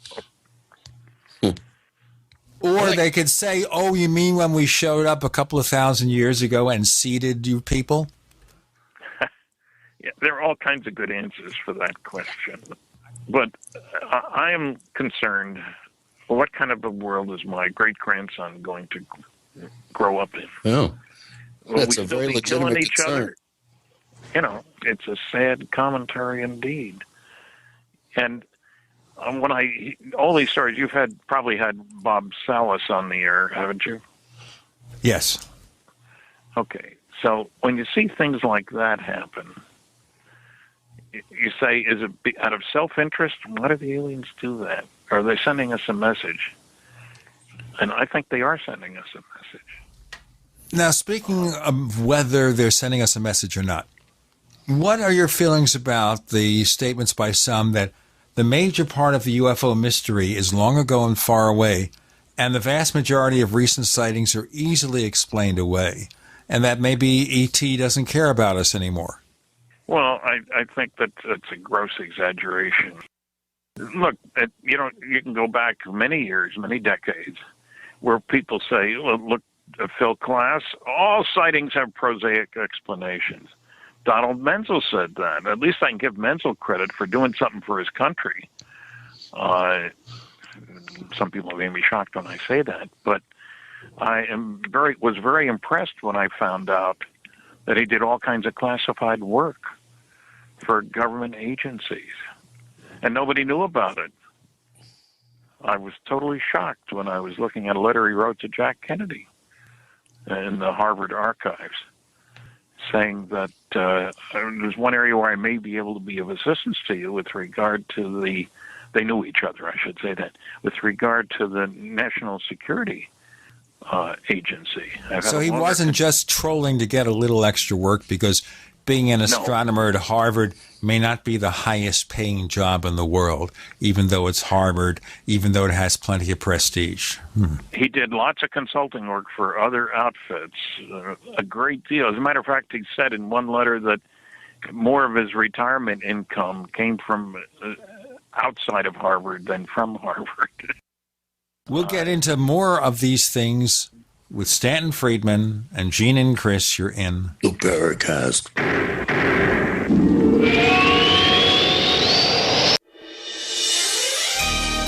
Thank you for listening to GCN. Be sure to visit GCNlive.com today. I'm Jesse Gonzalez, Vice President at Kmart. Did you know that premature birth is the #1 killer of babies in the United States? Or that survivors can face a lifetime of serious health problems? But you can help. Join me in Kmart for the March for Babies Walk. We'll work together to raise funds for research and programs that help the marginalized fight premature birth and birth defects and improve the health of moms and babies. Start your team today at marchforbabies.org. Worried about lead, fluoride, and other contaminants in your drinking water? Get a ProPure with the Pro 1G 2.0 cleanable reusable filter and remove up to 200 contaminants. Drink water the way nature meant it to be. Clean, crisp, and refreshing. See the complete line of ProPure products, including the new ProMax shower filter. There's a ProPure for you. Visit your authorized ProPure dealer for details or ProPureUSA.com. That's ProPureUSA.com. Today, how to incorporate your business in just 10 minutes so you won't lose everything if you get sued. Step 1, stop putting it off. If you're not incorporated and someone sues your business tomorrow, it's not just your business at risk. You can lose everything: your home, your car, even your life savings.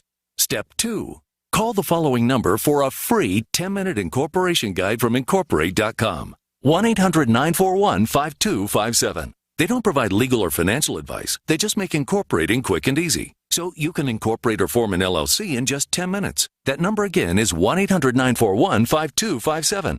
Step 3, congratulate yourself. By taking just 10 minutes to incorporate your business or form an LLC, you protected your home, your car, and your life savings. And that is how you incorporate your business in just 10 minutes. But hurry while they're still giving away these 10-minute incorporation guides for free. Call 1-800-941-5257. That's 1-800-941-5257. Are you worried about your mom or dad living alone in their house?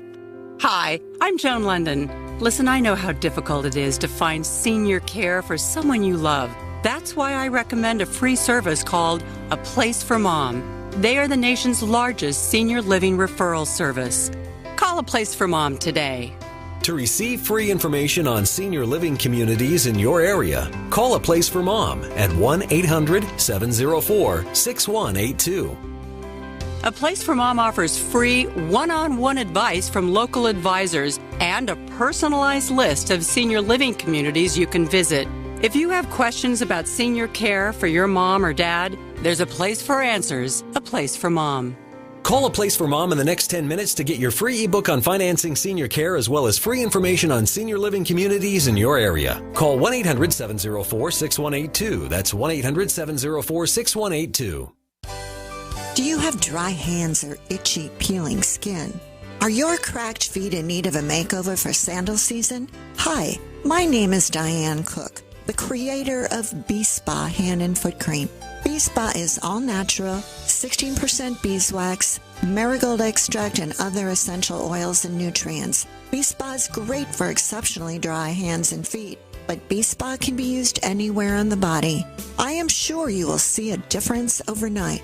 Bee Spa is the only cream you will ever need. The convenient 2.5-ounce size jar travels nicely and a little goes a long way. Bee Spa Hand and Foot Cream costs $29.99. Use promotion code 101 for free shipping. Order Bee Spa Hand and Foot Cream today at beespa.com.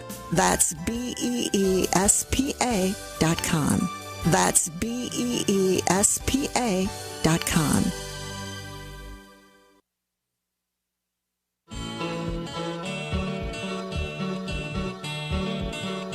This is Micah Hanks of the Gralien Report, and you're listening to the Paracast, the gold standard of paranormal radio.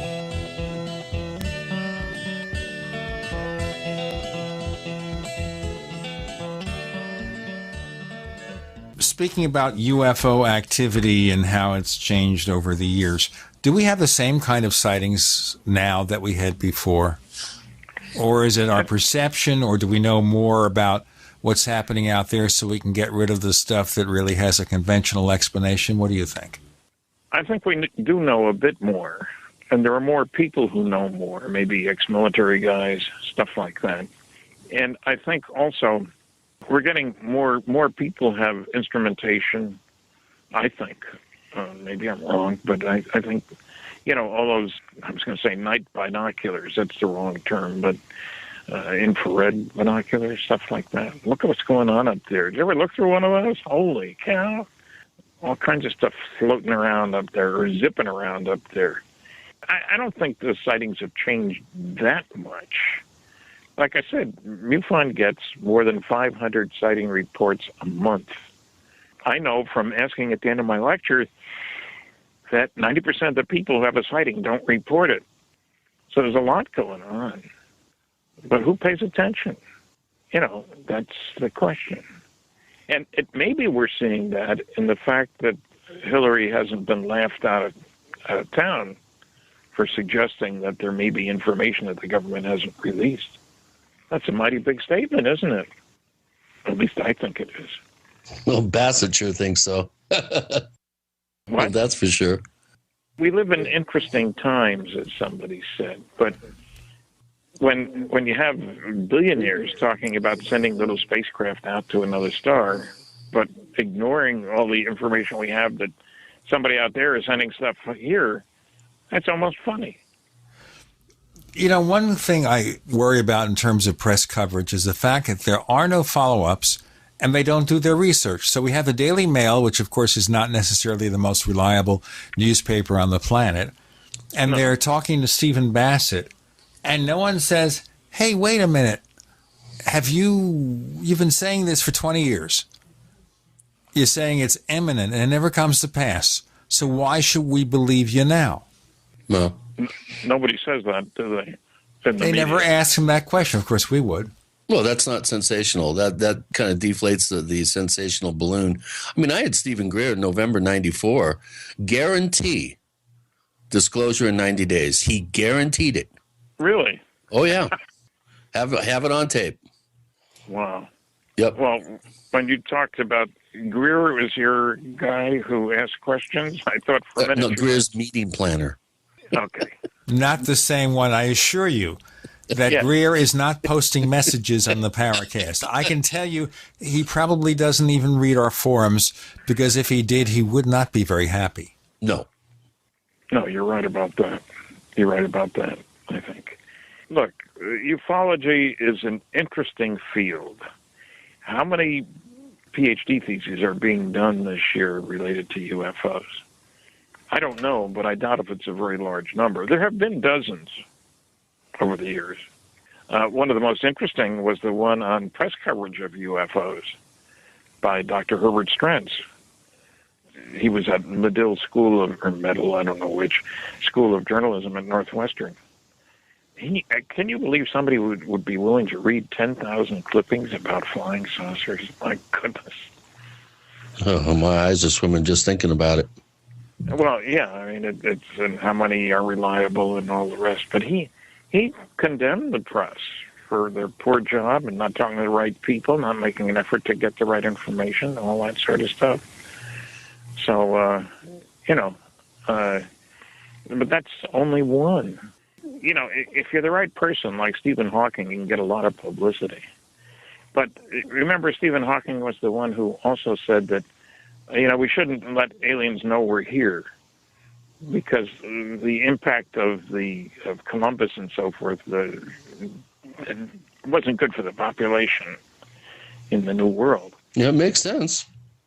Well, except that the aliens know we're here because they're here.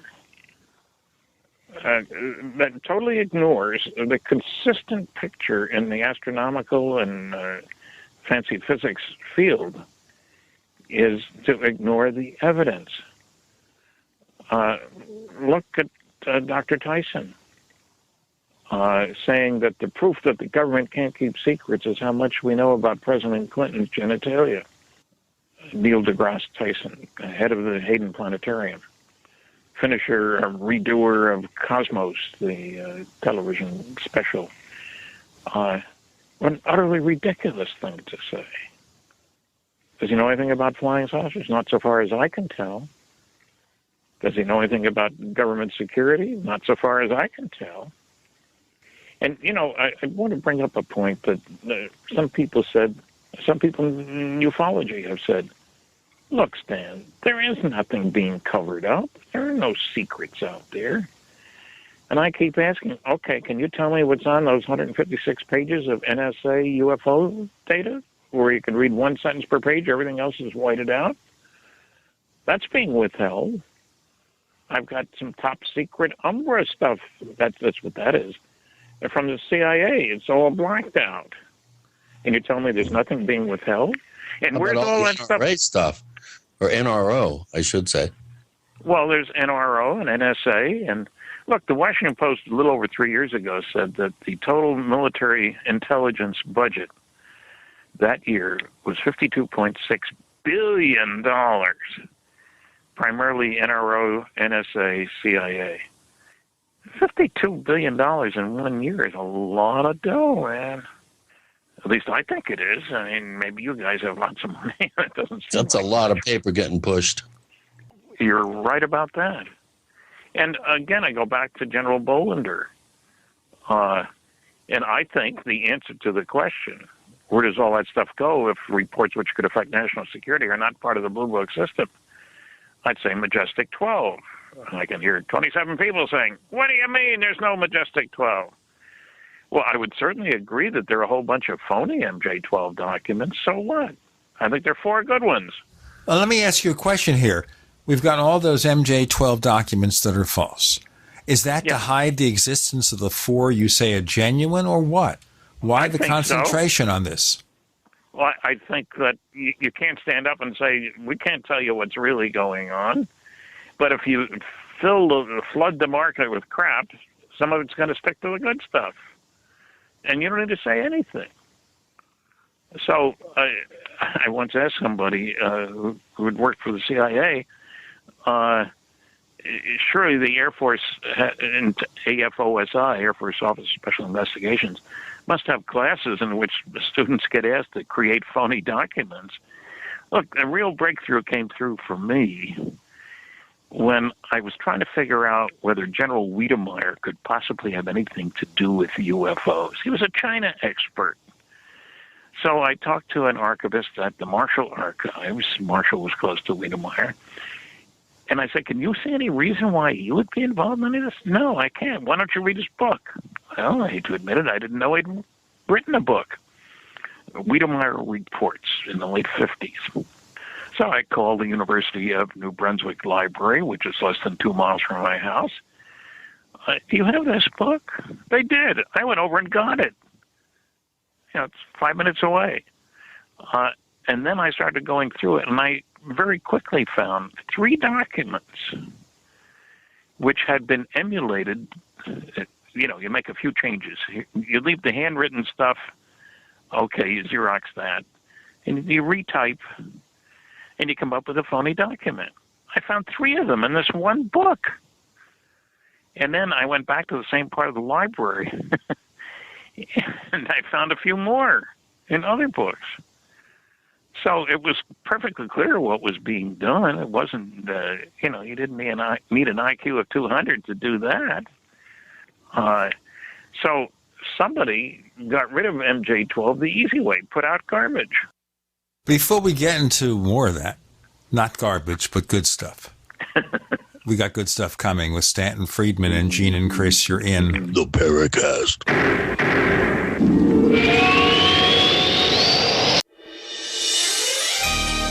Thank you for listening to GCN.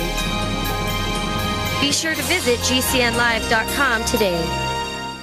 Graphic Converter is the image manipulation tool for the rest of us. It does not use any database. You get full control of all your files. Want to view the images of a folder? Drag it into Graphic Converter, and a powerful browser opens up to show your image files. You could use it for slideshows. You could use it to import images from digital cameras or from scanners. Need to do some image editing? You can do that too in Graphic Converter. Also print catalogs. Convert from so many formats I can't even list them. Download now to see if Graphic Converter is good for you, like 1.5 million other users. Guess what? You could save money when you buy Graphic Converter. Use the coupon code NIGHTOWL. Use the coupon code NIGHTOWL to get a special price for Graphic Converter. Go to lemkesoft.com. That's Lemke soft.com. Lemkesoft.com. Lemke soft.com. This is Dan Pilla. Do you owe the IRS money you can't pay? Are tax debts crippling you? I've defended people from the IRS for over 30 years. I've helped thousands, and I can help you too. I wrote the book on IRS settlement, and I'm telling you, there's no such thing as a hopeless case. Call 800-34-NO-TAX to finally get free of IRS debt. With the IRS's new programs, there's never been a better time to solve your problem. Call 800-34-NO-TAX. That's 800-34-NO-TAX, or my website, danpilla.com.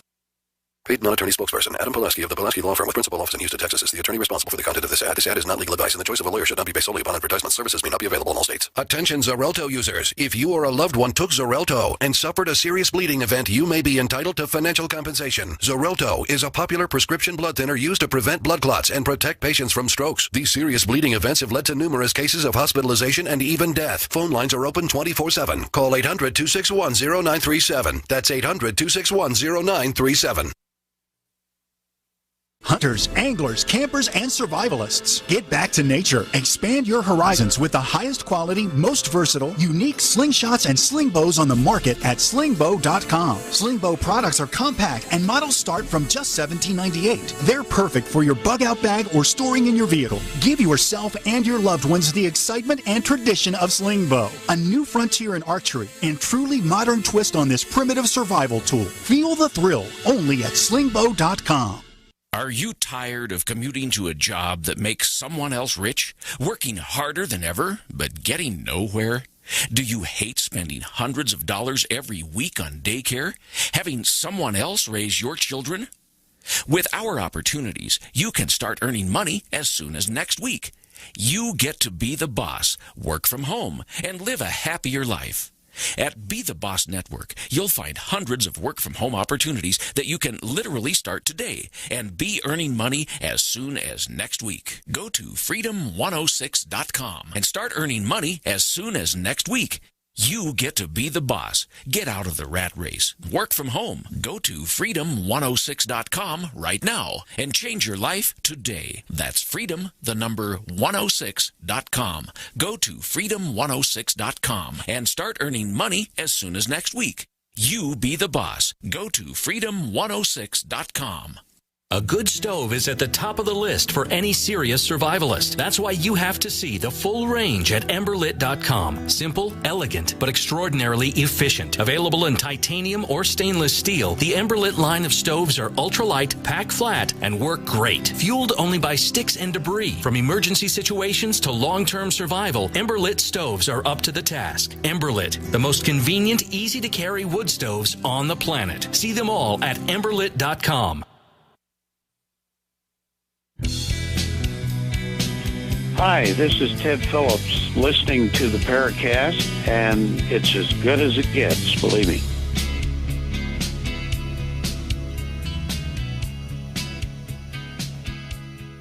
Okay, this is our final segment with Stanton T. Friedman and a lot of ground to cover still. All right, putting all this stuff together.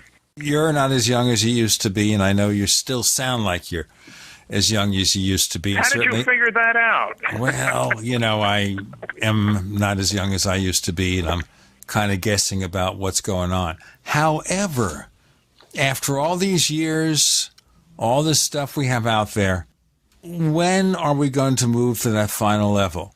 Assuming that Obama is not going to engage in disclosure this year before he leaves the White House. Assuming President Hillary, if she is elected, won't do it either, when's it going to happen?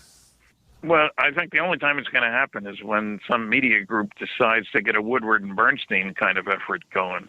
Look, if you show those whited out documents and the blacked out documents, bring out the Bollinger memo and all this sort of stuff, it's inescapable. That's why I call it a cosmic Watergate.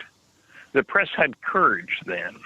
It doesn't seem to have that courage now. Of course, it's got financial problems too, which is another problem with the internet and all those other things that are in competition with it. But I don't know when anything's going to happen. But I think it could be done for less than it took to blow the lid off Watergate. But is anybody willing to spend that? Not that I know of. Get that Russian billionaire to make the effort to blow the lid off. Look, has anybody offered payment? I mean, ask for former military people to submit their reports. Ask the government to say, are you willing to say, since you're claiming there's no cover-up, no data that we haven't seen, are you willing to say nobody will be punished for releasing what you say doesn't exist? I don't know how many people are willing to say that. There's data out there. People who come to my lectures are shocked when I gave a talk to the Journalists Association of Canada. That's not the right name, something like that. I was asked if I would speak to them, and they had a meeting 60 miles from here, and I said sure. So I did that. And the guy who would ask me told me later, he said, Stan, I've never seen so many reporters change their mind so quickly. They had no idea how much data is out there. And so it's not that hard, but you got to be in the right place to put the stuff out there, and you've got to change the attitude. If everybody thinks you got to laugh, then we're still in trouble. Let's put the facts out on the table. Well, certainly with so many hundreds of UFO books and thousands of articles, all the lectures you've given over the years, the information's on the table there. Yeah, but nobody in charge of the Washington Post, for example, is looking at it, or the New York Times. Look, how could the New York Times even push the notion that it was crash test dummies that were responsible for the stories about bodies at Roswell, when none were dropped until 6 years after Roswell, for goodness sakes? People's memories are fallible. They were time-traveling crash test dummies. Ah, okay. That's easier to accept, isn't it? What can I say? No, there's a lot of ludicrousness about the whole business, frankly. Yeah, just go look at the nearest gallery of UFO photos on the internet. Oh, boy. No, I haven't bothered to do that. Don't. You'll become very depressed. Sorry about that. Okay, I won't do that. I don't like being depressed. Yeah, it's pretty grim. Well, yeah, look, I haven't given out my website, really, and I'd like to do that for people who say, who is this guy? How can I find out more so I can give him a hard time? www.stantonfriedman.com. List my books, list my DVDs, and people say, well, why should they get it from you? Can't they get it from Amazon? I got asked this question the other day. I said, there's one thing you won't get from Amazon. That's my autograph on the book. Oh, well, maybe that is a reason to get it from you instead of Amazon. You know? But if you look at the website, they'll also see the lectures I'm giving in the next month or so. I'm going to be busy, despite my advanced age. Contact in the desert. There'll be thousands of people there. And, there's an interesting number. Are people interested in UFOs? Well, Roswell last year at the annual festival had almost 10,000 people attend.